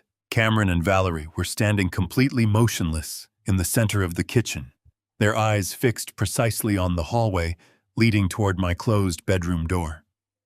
They were holding their breath, waiting for the sound of my lock. The audio feed from the hidden smoke detector was flawlessly sensitive. Through the speaker of my phone, I heard the faint, distant click of my own bedroom deadbolt. The second that sound registered, the entire atmosphere in the kitchen completely shattered. The mask of concerned familial love fell away from Valerie's face, revealing a deeply terrifying, predatory eagerness. She lunged forward toward the granite countertop with the blinding speed of a striking viper. Her manicured hand snatched my heavy keyring off the island, her fingers wrapping tightly around the cool metal. She held the keys up, her eyes gleaming with a malicious, unrestrained triumph. She turned to Cameron and whispered a single sharp command that the sensitive microphone picked up with absolute perfection. "We have to do this right now before he wakes up. Let us go." Cameron did not hesitate. The young man I had raised, the son I had protected and provided for his entire life, simply nodded his head in eager agreement. There was no conflict in his eyes, no lingering moral hesitation, and absolutely no guilt over what he was actively participating in. He turned on his heel and followed his wife out of the kitchen frame. I dragged my thumb across the glass screen of my phone, maximizing the video panel that covered my private home office. I watched the empty grayscale room for only 2 seconds before the heavy oak door swung open. Cameron and Valerie slipped inside, moving with a practiced, hurried efficiency that proved this was not their first time invading my personal space. Cameron immediately reached over and switched on my small architectural drafting lamp. The sudden pool of light cast long, dramatic shadows across the walls, illuminating the exact corner where my fireproof steel filing cabinet stood. I sat in the darkness of my bedroom, entirely captivated by the high-definition tragedy broadcasting directly into the palms of my hands. Cameron walked straight over to the tall steel cabinet. He did not fumble with the keys. He knew exactly which small brass key opened the primary lock. I watched in real time as my son slid the key into the mechanism and turned it with a sharp twist of his wrist. The heavy metal drawer glided open smoothly on its tracks. Cameron immediately reached past the blue medical files and the green financial statements, plunging his hands directly into the red folders at the very front. He pulled out the thick file containing my most sensitive legal and identity documents. Valerie moved behind my desk, carelessly pushing aside my vintage fountain pens and leather blotter to clear a large flat workspace right in the center of the oak surface. "Bring it here," Valerie ordered, her voice vibrating with a greedy, impatient energy. Cameron carried the heavy red folder over to the desk and dumped the contents directly under the bright glare of the drafting lamp. I watched him rapidly sort through the papers. He bypassed Caroline's death certificate and my passport, his hands frantically searching for the specific property deeds. He pulled out the documents for the Chicago house, but he did not stop there. He dug deeper, eventually extracting the plain white envelope that held the comprehensive legal documentation and the staggering $25 million appraisal for the Colorado ranch. He laid the incredibly valuable papers out flat on the desk, smoothing the creases with his palms. "We have everything we need to transfer the remote estate," Cameron whispered, leaning over the documents with a hungry intensity. "If we file these alongside the primary quitclaim deed tomorrow morning, the blind trusts will be entirely bypassed. He will own absolutely nothing by the time the state facility officially processes his involuntary psychiatric hold." Valerie stepped closer to the desk, her eyes scanning the complex legal forms. She reached down into her incredibly expensive, oversized leather handbag. I held my breath, my eyes locked on the screen, waiting to see what the final piece of their sinister puzzle could possibly be. She rummaged around in the deep pockets of the bag for a brief moment before pulling out a heavy, incredibly distinct object. She placed it down on the oak desk with a solid, echoing thud. Even in grayscale, I instantly recognized the shape and the structure of the item. It was a heavy, customized metal stamp with a large wooden handle and an intricate circular base. It was a professional notary public seal. My mind violently snapped the final pieces together, rendering the horrifying picture in absolute, undeniable clarity. The severe-looking man in the cheap gray suit they had brought to my house yesterday was not a real state-certified notary. He was merely a convenient prop, an intimidating physical presence designed specifically to pressure me into signing my life away voluntarily. When that aggressive intimidation tactic completely failed, they immediately pivoted to their absolute worst-case scenario. They had illegally procured or manufactured a forged notary seal. They were not planning to wait for me to sign anything tomorrow night at dinner. They were using this quiet, stolen moment in the middle of the night to entirely forge my legal signature on every single property transfer document, medical power of attorney form, and asset liquidation request. They were going to aggressively stamp the fraudulent paperwork with the fake seal, making the theft appear completely legitimate to any standard real estate broker or banking official. I watched Valerie pick up the heavy metal stamp, testing its weight in her hand, with a sickeningly proud smile. She reached back into her bag and pulled out a black ink pad. Cameron picked up a ballpoint pen and hunched over the documents, carefully adjusting his grip to perfectly mimic the looping structural slant of my personal signature. The sheer absolute magnitude of the felonies being committed directly in front of my hidden camera lens was utterly staggering. They were actively executing grand theft, massive identity fraud, widespread document forgery, and a deeply malicious conspiracy to commit elder abuse.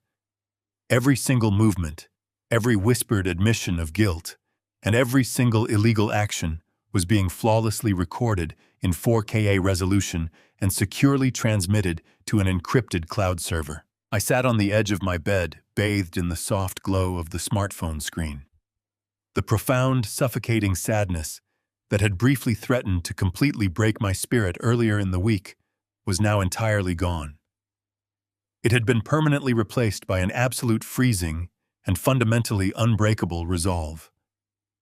They thought they had brilliantly outsmarted a fading, senile old man. They had no idea they were meticulously forging their own permanent prison sentences on live television. The trap was sprung. The evidence was secured. The hunt was finally over. Now it was time for the execution. I sat in the pitch black of my bedroom, the harsh glare of the smartphone screen illuminating the hard lines of my face. The digital live feed from my home office continued to broadcast the ultimate betrayal of my only son. Valerie pressed her full body weight onto the heavy metal notary stamp, driving the forged seal hard into the thick stack of legal papers. The sharp, rhythmic thud of the brass stamp hitting the solid oak desk echoed through the tiny speaker of my phone like the heavy ticking of a grandfather clock. Cameron stood right beside her, feverishly signing my exact, meticulously practiced signature onto the signature lines. He was sweating profusely. Large, glistening drops of perspiration rolled down his pale forehead and dripped onto his expensive silk tie. The adrenaline that had fueled their initial furious breach into my private sanctuary was visibly beginning to crash, leaving behind a raw, naked, and terrifying panic. Cameron suddenly dropped the ballpoint pen, letting it clatter loudly against the wood, and began to pace erratically across the width of the small room. His breathing was shallow, rapid, and incredibly loud through the highly sensitive microphone. "We are going to get caught, Valerie," he muttered, running both of his trembling hands frantically through his perfectly styled hair. "He is going to completely wake up, walk down the hallway, and realize exactly what we have done here tonight." Valerie did not stop stamping the dense legal documents. She moved with the cold, mechanical precision of a butcher, processing meat. "Stop pacing and keep signing, Cameron," she hissed, her voice vibrating with a sharp, venomous authority. "He is deeply asleep. His mind is completely gone. You saw how pathetic he looked at the dinner table. He literally could not even remember how to operate a simple kitchen oven. He is not going to wake up and catch us doing anything. We just need to quickly finish this final stack of property transfers, and then we will officially hold every single card. Once the state psychiatric facility completely locks him inside the dementia ward on Tuesday morning, we can instantly liquidate the Chicago house and the Colorado ranch by Wednesday afternoon." Cameron violently shook his head, his face contorting into a mask of pure, unadulterated terror. "Wednesday is simply not fast enough, Valerie. Wednesday is entirely too late. We absolutely have to secure the liquid cash transfer by Friday evening. They explicitly told me Friday was the absolute final, non-negotiable deadline. Do you genuinely understand the severe gravity of our current situation? They are not going to simply send us another polite warning letter or another vaguely threatening email. If we do not wire the $5 million to their offshore accounts by the close of business on Friday, they are going to physically send men to our penthouse." I tightened my tight grip on the thick edge of the mattress, my two knuckles turning completely white in the dark. $5 million. The astronomical figure hung heavily in the dead air of my bedroom. I stared at the digital screen, my mind racing, to comprehend the sheer magnitude of what my son was confessing. Valerie finally stopped stamping the documents. She slowly placed the heavy brass seal down onto the desk and turned to face her husband. Her expression was a terrifying mixture of deep anger and absolute desperation. "I know the deadline, Cameron. I know exactly what those violent loan sharks are highly capable of doing to you. Why do you think I am standing here in the middle of the night, risking multiple federal felony charges to forge his signature on a quitclaim deed? Because your brilliant, highly celebrated technology startup was nothing more than a pathetic hollow front." Valerie spat, her voice dripping with absolute vicious contempt. "Because you took every single dollar of our venture capital funding and recklessly gambled it away on highly illegal, completely unregulated cryptocurrency trading platforms. You lost absolutely everything, Cameron. You bankrupted our entire lives. You owe $5 million to a deeply violent, highly organized criminal syndicate, and you literally do not have a single penny left to your name. If your father had not generously written that massive $150,000 check to completely cover the costs of our extravagant luxury wedding last year, everyone in the city would have immediately known that we were completely and totally destitute." Cameron slumped heavily against the wooden bookshelf, burying his face in his trembling hands. "I thought I could easily win it all back, Valerie. I thought the digital market was finally going to turn around. The syndicate handlers promised me an extended grace period if I just paid the monthly interest. But they completely changed the rules last week. They told me they are going to literally break both of my legs and permanently shatter my kneecaps if I do not pay the entire $5 million principal balance by Friday. They know exactly where we live. They know where my mother is buried. They do not care that my father is a highly respected retired structural engineer. They only care about extracting their money, and they will absolutely use extreme permanent physical violence to get it. The incredibly dark, entirely horrific truth finally settled over me like a heavy, suffocating blanket of lead. My son was not simply a greedy, impatient heir attempting to prematurely secure his future inheritance. He was a deeply compromised, entirely bankrupt criminal who was actively running for his very life. He had utterly destroyed his own financial existence through arrogant, reckless, illegal gambling. When the violent consequences of his actions finally arrived at his doorstep, he did not seek my guidance, my wisdom, or my help. Instead, he coldly and methodically looked at his own father and saw nothing more than a convenient, disposable, heavily funded escape hatch. He was entirely willing to legally strip away my human rights, falsely declare me mentally incompetent, and permanently lock me inside a sterile state psychiatric ward solely to liquidate my life savings to pay off a criminal syndicate. Valerie quickly walked across the small room and forcefully grabbed both of his violently trembling shoulders. "Then pick up the pen and finish forging the documents, Cameron. Your father has lived a long, highly comfortable, and incredibly privileged life. He has enjoyed decades of immense wealth and absolute physical security. He will be perfectly fine eating soft food and watching daytime television in the Oakwood Medical Facility.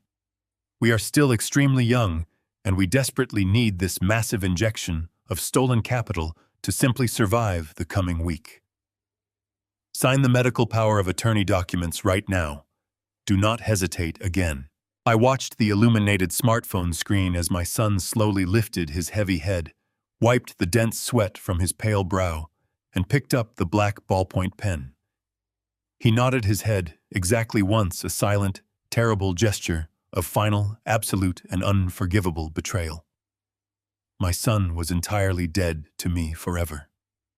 The brilliant legal trap was now flawlessly set, the devastating evidence was permanently secured, and the brutal counterattack was finally ready to commence. I sat perfectly still on the edge of my mattress, my eyes locked onto the glowing screen of my smartphone.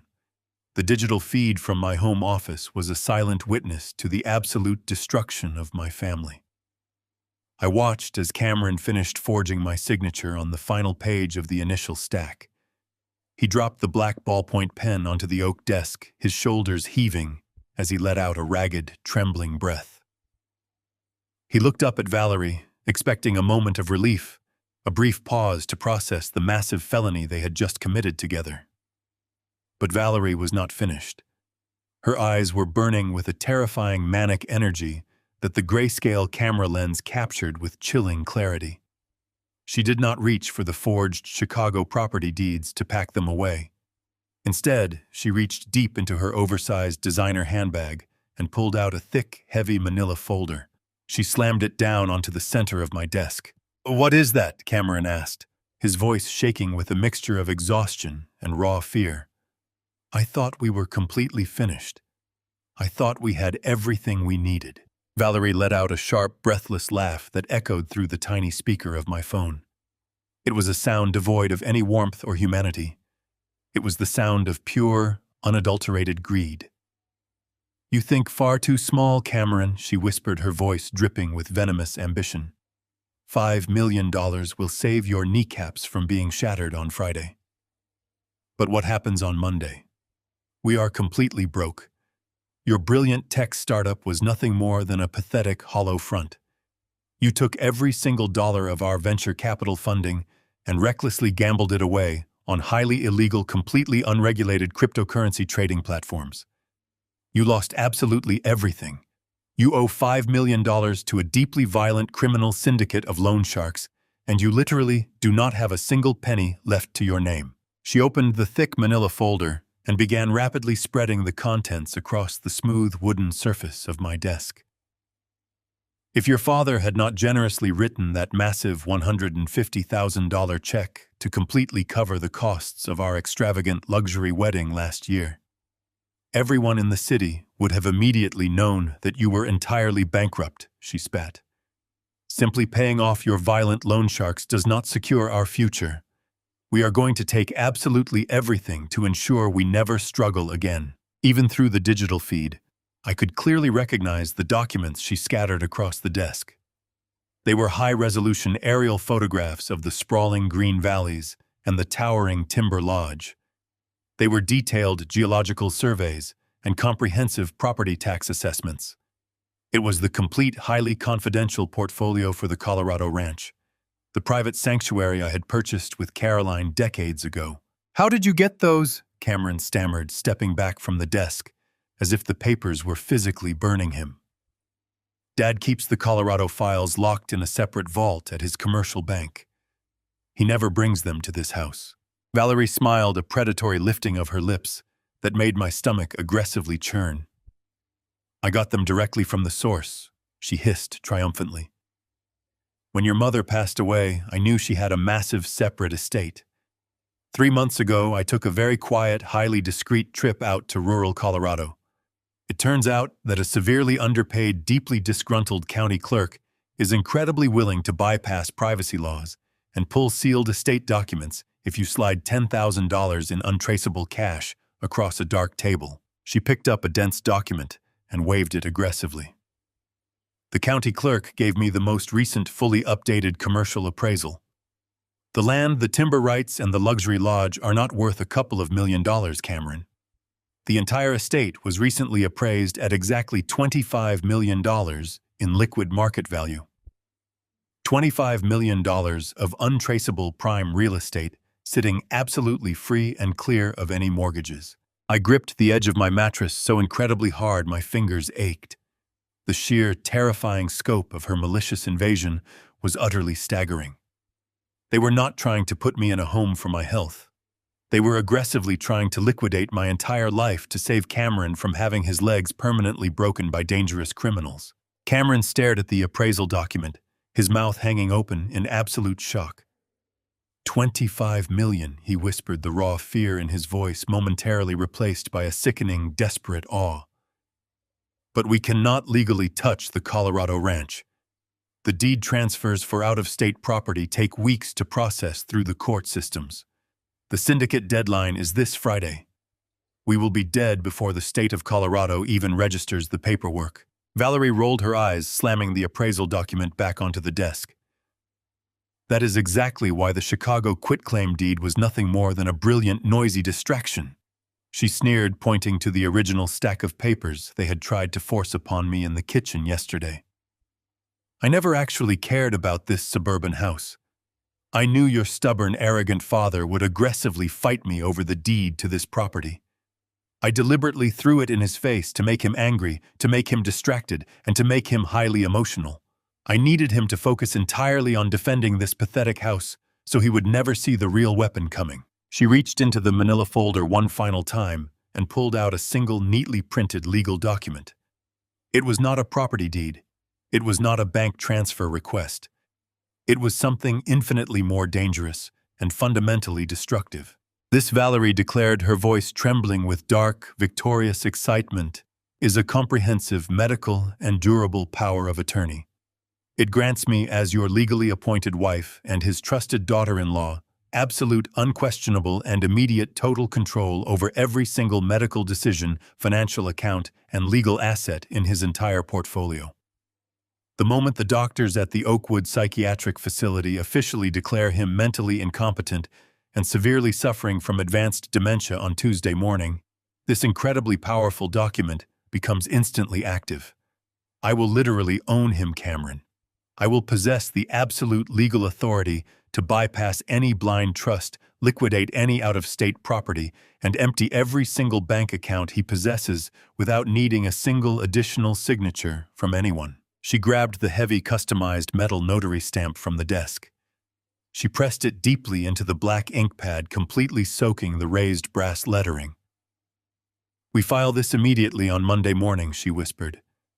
"By Tuesday afternoon, your father will be permanently locked inside a sterile state-funded dementia ward. By Wednesday morning, I will legally wire $5 million to your violent syndicate handlers to save your pathetic life. And by Thursday, we will possess total, unrestricted legal access to $20 million in clean, liquidated cash. She raised the heavy brass stamp high into the air and brought it violently down onto the signature line of the critical legal paperwork. The heavy brass stamp hit the oak desk with a sickening final thud that echoed through the tiny speaker of my smartphone. I sat perfectly still in the suffocating darkness of my bedroom, a single tear of absolute burning rage tracing a hot path down my weathered cheek. Through the glowing screen, I watched my son pick up the freshly stamped document, his hands finally steadying as the reality of their horrific accomplishment washed over him. He held the forged medical and durable power of attorney up to the harsh light of the drafting lamp, inspecting the wet ink with a deeply predatory satisfaction. "We have it," Cameron whispered, his voice completely devoid of any remaining hesitation. "We officially have the master key to his entire existence." Valerie leaned against the edge of the desk, crossing her arms over her chest, as a cold, calculating smile spread across her sharp face. "Yes, we do," she replied smoothly. "And now we need to execute the final phase of the timeline with absolute, flawless precision. There is no room for error, Cameron. We cannot afford a single mistake when dealing with the State Medical Board." Cameron carefully placed the forged document back into the manila folder, treating the illegal paper with more reverence than he had ever shown his own father. "I know the timeline, Valerie," he said, his tone hardening into a ruthless, businesslike cadence that chilled my blood. "Tomorrow night we sit through his miserable, charred dinner. We wait for him to completely exhaust himself with his pathetic, fabricated confusion. The moment he falls asleep, we make the emergency phone call. We tell the dispatchers that he has become highly aggressive, severely disoriented, and a profound danger to himself. We present the forged power of attorney to the responding paramedics legally, forcing them to transport him directly to the Oakwood psychiatric facility." Valerie nodded slowly, her eyes gleaming with a dark, terrifying excitement. "The intake coordinator at Oakwood is expecting him," she confirmed. "I already paid the necessary highly discreet facilitation fee. They will place him in a locked room on the secured dementia ward immediately. By Tuesday morning, their resident physician will heavily sedate him to manage his supposed aggressive outbursts. He will be legally declared incompetent before he even wakes up from the chemical stupor." I squeezed my eyes tightly shut, the sheer, unimaginable cruelty of their plan threatening to crush the breath right out of my lungs. They were not merely stealing my hard-earned wealth. They were meticulously planning to strip away my fundamental human dignity, trapping me inside a chemical prison where my screams for help would be dismissed as the sad, confused ravings of a broken mind. I forced myself to open my eyes and continue watching the live feed.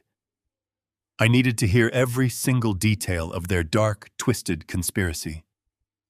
The glowing screen felt incredibly cold against my bare hands, permanently anchoring my entire being to this profoundly agonizing, totally surreal moment of devastating realization and absolute mental clarity. Cameron began pacing the length of the home office again, but this time his movements were fueled by an arrogant, victorious energy. "Once the medical board formally signs the incompetence declaration on Tuesday, I will immediately contact the offshore holding company," Cameron stated, his voice ringing with a sickeningly triumphant confidence. "They already agreed to a rapid, expedited cash purchase of the Colorado ranch. They know we are desperate to liquidate, so they are offering $20 million, which is $5 million below the actual market value. But the massive discount guarantees a frictionless, untraceable wire transfer by Wednesday afternoon. It is perfect." Valerie picked up the Colorado property assessment and laughed, a bright, cheerful sound that felt like a physical knife twisting deep in my gut. $20 million of clean, untraceable liquid cash, she repeated, practically tasting the words on her tongue. "We immediately wire $5 million directly to the syndicate handlers. That completely clears your gambling debts permanently, removes the target from your back, and ensures those violent monsters never look in our direction again. That leaves us with a staggering $15 million in pure, unadulterated profit. We do not even need to stay in Chicago to deal with the messy aftermath of his permanent institutionalization. Cameron stopped pacing and stood directly in front of his wife, a wide, greedy smile stretching across his face. "We take the 15 million and we instantly fly to Europe," he confirmed, his voice dropping into a conspiratorial, highly excited whisper. "We will set up a new corporate entity in Switzerland, buy a luxury villa in the south of France, and completely disappear. We will literally never have to work, struggle, or worry about a single financial obligation for the rest of our natural lives." "And what about your father?" Valerie asked, feigning a sudden, mockingly dramatic concern. "Will you not miss him terribly when we are drinking vintage champagne on the French Riviera?" Cameron let out a short, dismissive scoff, waving his hand in the air, as if physically swatting away my memory. "My father lived his boring, painfully conservative life," Cameron sneered, his words dripping with a profound, unforgivable disrespect. "He chose to hoard his wealth instead of properly investing in my brilliant future. He chose to be an obstacle. He will be perfectly comfortable rotting away in that locked medical ward. The state nurses will feed him, bathe him, and keep him heavily medicated until his heart finally gives out. We are simply expediting the natural order of things. He is a relic, Valerie. A clueless old man who entirely outlived his usefulness. We are taking what rightfully belongs to us." I stared at the digital rendering of my son, feeling the last remaining shred of paternal love wither and completely die inside my chest. He was a monster, a parasite willing to permanently destroy the man who gave him life solely to fund his own cowardly escape. Valerie reached out and gently straightened the collar of Cameron's expensive shirt, her eyes shining with a dark, toxic affection. "You are finally thinking like a true visionary, Cameron," she praised him softly. "We are going to execute this master plan flawlessly. Tomorrow night is the absolute end of Harrison Vales and the glorious, wealthy beginning of our new life. Pack up the remaining documents and place the brass notary stamp back into my leather bag. We need to leave this house exactly as we found it. We cannot give his fractured mind a single reason to suspect anything is out of order before the paramedics arrive to take him away forever." I watched in absolute chilling silence as my son meticulously gathered the forged documents, sliding them back into the thick manila folder. He turned off the architectural drafting lamp, plunging my private home office back into deep, heavy shadows. The live video feed on my smartphone automatically adjusted to the sudden darkness, returning to the stark, highly detailed grayscale night vision mode. They quietly slipped out of the office, softly pulling the heavy oak door shut behind them, completely sealing their terrible, inescapable, and deeply tragic permanent legal fate. I waited exactly 2 minutes after the digital feed showed Cameron and Valerie slipping out of my home office. I needed to give them enough time to safely return to the living room and resume their positions of innocent anticipation. I stood up from the edge of my mattress, taking a deep, fortifying breath to steady my racing pulse. I reached out and loudly disengaged the heavy brass deadbolt on my bedroom door, ensuring the sharp click echoed clearly down the quiet hallway. I stepped out into the corridor, immediately drooping my shoulders and letting my head hang low.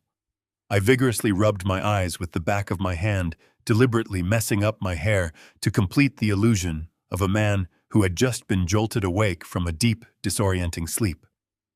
I shuffled slowly toward the kitchen, dragging my slippers heavily across the hardwood floor. When I turned the corner, I found my son and daughter-in-law standing near the granite island. They were acting perfectly casual, but I could clearly see the fresh sheen of nervous sweat shining on Cameron's pale forehead. The thick manila folder containing my forged execution warrant was securely tucked under his arm. They looked up at me with wide, expectant eyes, waiting for me to surrender my life into their hands. I let out a long, ragged sigh, leaning heavily against the doorframe for physical support. "Cameron," I murmured, keeping my voice weak, raspy, and entirely stripped of its usual authority. "I am so incredibly sorry. I just woke up and my head is absolutely swimming right now. The room is still spinning, and my vision is completely blurred. I simply cannot focus on reading any complicated legal documents tonight. It is just too much for my tired brain to process." Valerie stepped forward instantly, her sharp face contorting into a mask of aggressive, panic-stricken urgency. "But Harrison, you promised," she practically shrieked, her voice pitching up in raw desperation. "We have everything completely ready for you. It will only take 2 minutes of your time." I slowly shook my head, waving a trembling hand through the empty air. "No, Caroline," I whispered deliberately, using my late wife's name once again, to firmly cement their belief in my absolute cognitive collapse. "I cannot do it right now. I will make a terrible mistake. But please do not worry. If you bring that nice young man in the gray suit back here tomorrow morning, the notary public, I will happily sign every single page. First thing in the morning, I strongly promise you both. I just desperately need to sleep." Cameron quickly placed a restraining hand on his wife's shoulder, shooting her a sharp, commanding glare. He knew they had already secured the forged documents in secret. They did not actually need my physical signature anymore. They just needed to maintain the illusion of compliance until the paramedics arrived. "That is perfectly fine, Dad," Cameron said smoothly, his voice dripping with a sickly, triumphant relief. "We completely understand. We will come back tomorrow morning with the notary, and we will finalize everything then. You just go back to bed and get some rest." I gave them a weak, pathetic nod and slowly shuffled back down the hallway, listening to their hurried footsteps retreating toward the front door. The heavy oak door clicked shut, followed instantly by the distinct sound of the deadbolt locking them out. I stood perfectly still in the dark corridor, waiting until I heard the faint roar of their luxury car engine starting in the driveway and fading away down the suburban street. The instant the house was completely silent, the frail old man vanished. I practically sprinted back into my bedroom, locking the door behind me and immediately grabbing my smartphone. I opened the proprietary security application and accessed the encrypted cloud server where the hidden cameras had automatically uploaded the evening's horrific events. I reviewed the high-definition footage, my stomach churning, as I watched the playback of Valerie slamming the forged brass notary stamp onto my personal property deeds. I listened to the crystal-clear audio of Cameron confessing his massive illegal cryptocurrency debts and their sinister plot to lock me inside a state-funded dementia ward. It was the most heartbreaking, devastating media I had ever consumed in my entire life, but it was also the absolute undeniable proof of a massive criminal conspiracy. I opened a secure, encrypted email channel that Thomas Wright had established for me earlier that afternoon. I attached the heavy video and audio files, typed a brief, highly urgent message demanding his immediate attention, and hit send. My phone rang less than 20 minutes later. The caller identification displayed Thomas Wright's private cellular number. I answered the call immediately. Harrison Thomas said, his deep voice entirely devoid of its usual professional calm. He sounded utterly electrified, possessing the sharp, dangerous edge of a seasoned prosecutor who had just been handed the perfect weapon. "I just finished reviewing the audiovisual files you transmitted. The sheer magnitude of their arrogance is absolutely breathtaking. They handed us the entire criminal operation on a silver platter." I sat down at my desk, feeling the heavy exhaustion of the night finally creeping into my bones. "Is the evidence sufficient, Thomas? Is it enough to permanently stop them tomorrow morning?" Thomas let out a dark, humorless laugh. "Sufficient is a massive understatement, Harrison. What your son and daughter-in-law just articulated on tape completely transcends a simple civil family dispute over an estate. By physically forging a state-certified notary seal on real estate documents intended to illegally liquidate assets across state lines, specifically targeting the Colorado ranch, they have officially committed felony wire fraud, interstate forgery, and a massive federal conspiracy. They also explicitly confessed to owing $5 million to an organized criminal syndicate, tying their entire operation directly to illegal, unregulated, offshore gambling networks. We are no longer dealing with a local probate judge. I am currently looping in my highly placed contacts at the Federal Bureau of Investigation. We are immediately upgrading this situation to a full-scale federal sting operation. Thomas paused, the gravity of his next words hanging heavily over the encrypted line. The local police will be there tomorrow morning, but they will be taking their direct orders from federal agents. When Cameron and Valerie arrive at your house with their fraudulent paperwork and their fake notary, they will not be met by a compliant senile victim. They will be stepping blindly into a massive, inescapable federal trap. You need to rest your mind, Harrison. Tomorrow is going to be the absolute most difficult, devastating day of your entire life. You are going to watch your only son get arrested, and you need to be absolutely resolute when the heavy steel cuffs finally lock tightly around his wrists. Do not let them see you break. I thanked Thomas, completely disconnected the call, and sat alone in the quiet, absolute darkness of my home. I did not sleep. I watched the cold moonlight slowly crawl across the wooden floor, mentally preparing my shattered heart for the brutal, unforgiving dawn. The morning sun breached the horizon with a cold and indifferent light, casting long, pale shadows across the pristine hardwood floors of my living room. I sat in my high-backed leather armchair, wearing my finest tailored suit, projecting an image of quiet dignity that entirely belied the raging storm beneath my skin. At exactly 9 o'clock in the morning, the heavy brass knocker on my front door sounded with 3 sharp, impatient strikes. I did not move to answer it. I had deliberately left the front door unlocked. The heavy oak door swung open, and the 3 architects of my intended destruction stepped over the threshold.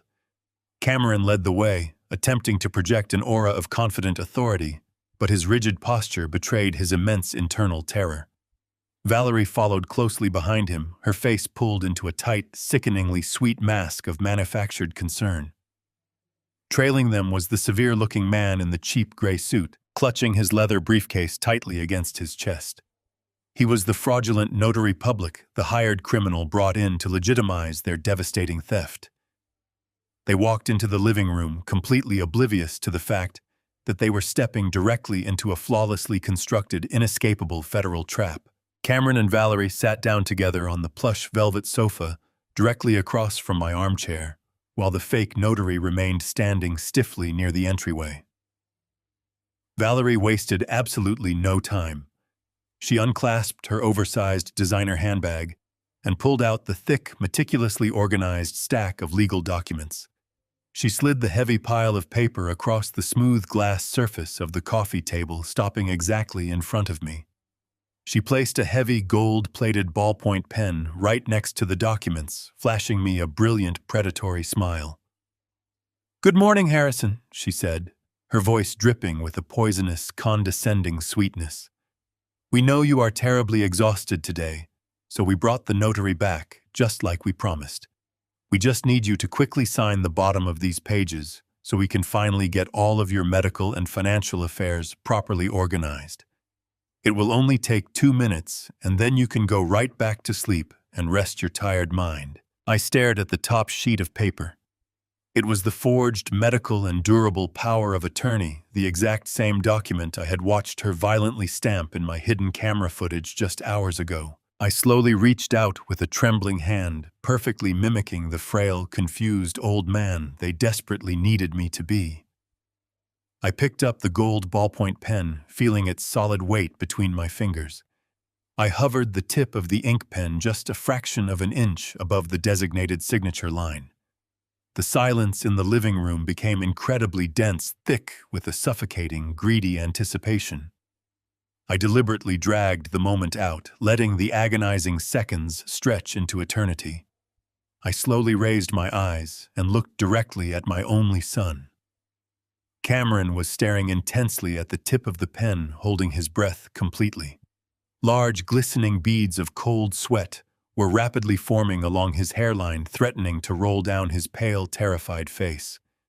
His hands were clenched so tightly into fists on his lap that his knuckles were stark white. He was standing on the absolute precipice of his false salvation, utterly convinced that my signature would instantly erase his massive illegal debts to a violent criminal syndicate. I held his desperate gaze for one long, profoundly heartbreaking moment acknowledging the final death of the boy I had raised. Then the trembling in my hand completely stopped. The manufactured fog of senility instantly vanished from my eyes, replaced by a razor-sharp, freezing clarity. I opened my fingers and simply let the heavy gold pen drop. It hit the glass coffee table with a sharp, definitive clatter that shattered the heavy silence of the room. Valerie gasped softly, leaning forward in sudden confusion. "Harrison, what are you doing?" she asked, the fake sweetness instantly cracking to reveal the sharp panic underneath. "You need to sign the paperwork." I leaned back into the deep leather of my armchair, resting my hands calmly on the armrests. I allowed a slow, incredibly cold smile to spread across my face. "You know, Cameron," I said, my voice resonating with a deep, powerful, and absolutely unshakable authority that made him physically flinch. A 3,000-acre luxury ranch nestled in the remote mountains of Colorado is awfully hard to hide from the federal government, especially when you are trying to execute a rapid cash sale to offshore buyers. Cameron's entire body violently jerked backward as if he had been physically struck by lightning. The remaining blood instantly drained from his face, leaving him looking like a terrified ghost. Valerie let out a sharp, choked gasp, her manicured hands flying up to cover her mouth. The fake notary in the gray suit took a sudden, panicked step backward toward the exit. Before Cameron could even attempt to process my sudden, terrifying lucidity, before his paralyzed mind could formulate a single desperate excuse, the unlocked front door burst violently open. The heavy oak slammed hard against the interior wall with a deafening crash. Thomas Wright, my brilliant and fiercely loyal attorney, strode aggressively into the living room, projecting a massive, undeniable aura of absolute legal destruction. Flanking Thomas with swift, heavily trained precision were 3 large, heavily armed federal agents wearing dark tactical windbreakers with the bright yellow letters of the Federal Bureau of Investigation emblazoned across their broad chests. The sudden, overwhelming presence of federal law enforcement completely suffocated the remaining oxygen in the room. The agents immediately spread out, securing the perimeter with cold, ruthless efficiency. Thomas marched directly over to the glass coffee table, towering intimidatingly over Cameron and Valerie. He carried a massive, thick black binder under his arm. With a fierce, dramatic motion, he dropped the heavy binder directly on top of the forged power of attorney documents. The solid thud echoed like a final judge's gavel. "That binder contains the fully finalized state-registered and utterly unbreakable, irrevocable blind trust," Thomas declared, his voice booming with absolute terrifying authority. "Every single asset, every property, and every bank account belonging to Harrison Vales has been permanently locked away. You can absolutely never touch the Colorado land, Cameron. You can never liquidate a single penny, and you can never invoke any fraudulent medical authority. Your entire financial scheme is permanently dead." The fake notary finally broke out of his terrified stupor and frantically lunged toward the open entryway. He barely made 2 steps before the lead FBI agent moved with blinding tactical speed. The agent grabbed the man firmly by the shoulder, driving him face first into the painted drywall. The sharp, metallic ratcheting sound of heavy steel handcuffs being forcefully locked around his wrists sliced through the chaotic air. "You are under arrest for federal document forgery," the agent barked, his voice echoing with unforgiving permanence. Cameron and Valerie sat completely frozen on the velvet sofa. Their eyes were wide with unadulterated horror as they watched their hired accomplice get forcefully restrained. The immediate aftermath of the heavy steel handcuffs clicking shut was a moment of complete suspended animation. Then pure, unfiltered chaos violently erupted within the walls of my living room. Valerie was the very first to break the frozen tableau. The flawless, condescending mask she had worn for years shattered into a million jagged pieces.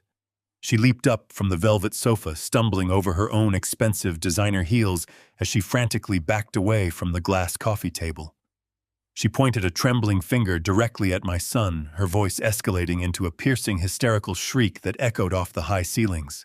It was entirely his idea, she screamed, her perfectly manicured hands clawing at the empty air. I had absolutely nothing to do with the fraudulent property transfers or the fake notary public. Cameron forced me into this entire scheme because of his massive, highly illegal gambling debts.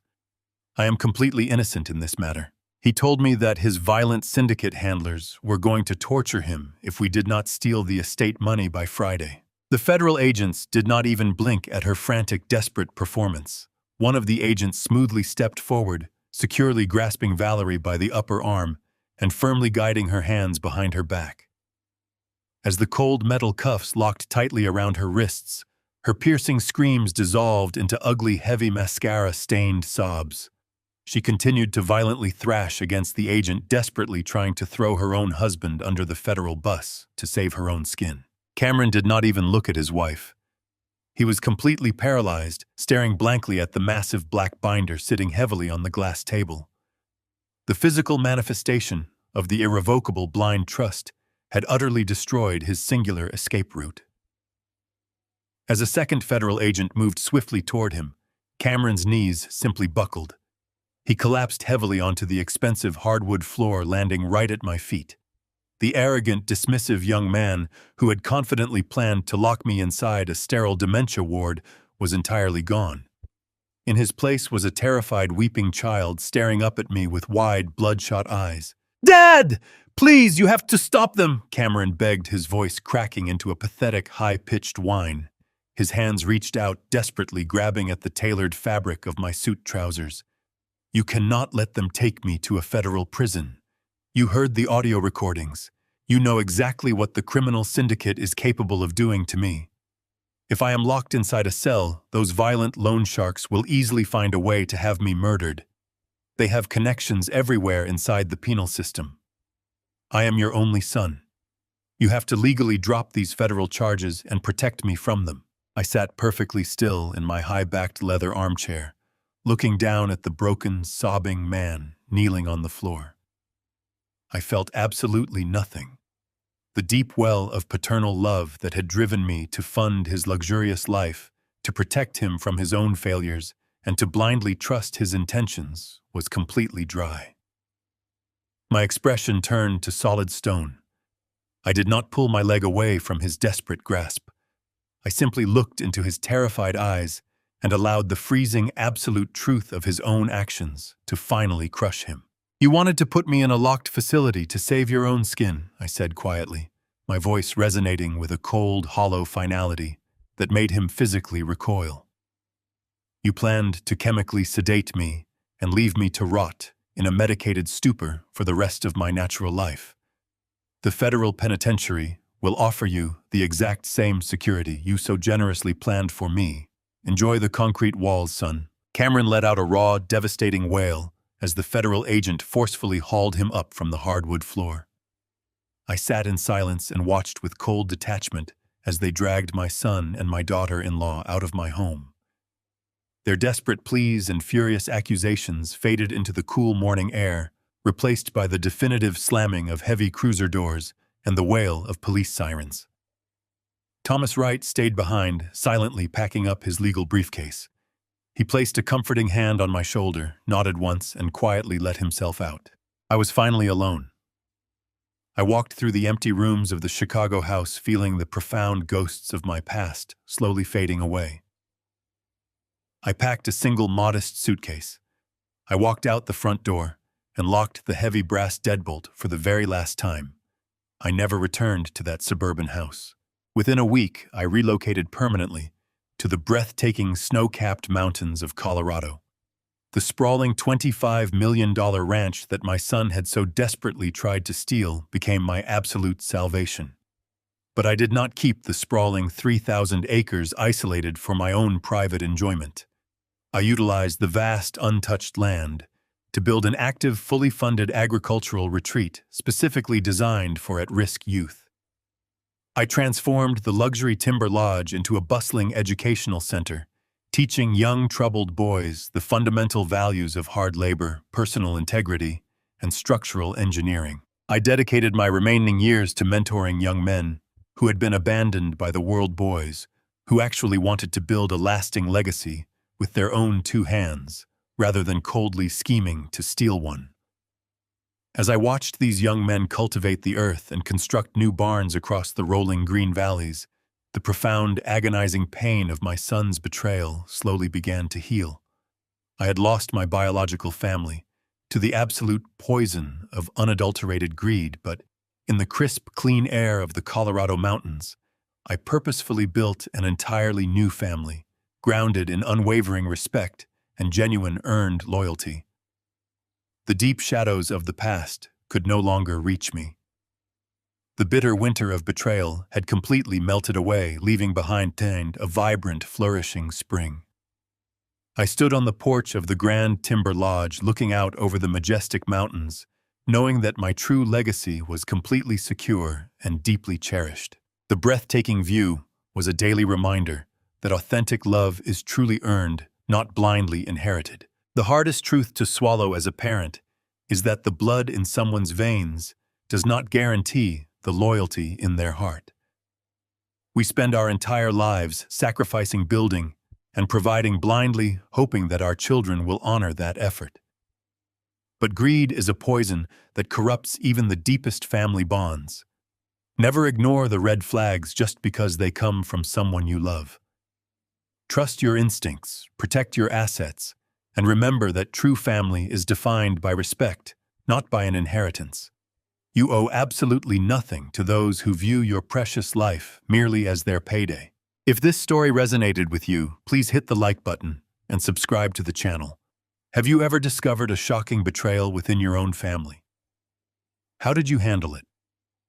Share your experiences in the comments below because I read every single one. See you next time, friends.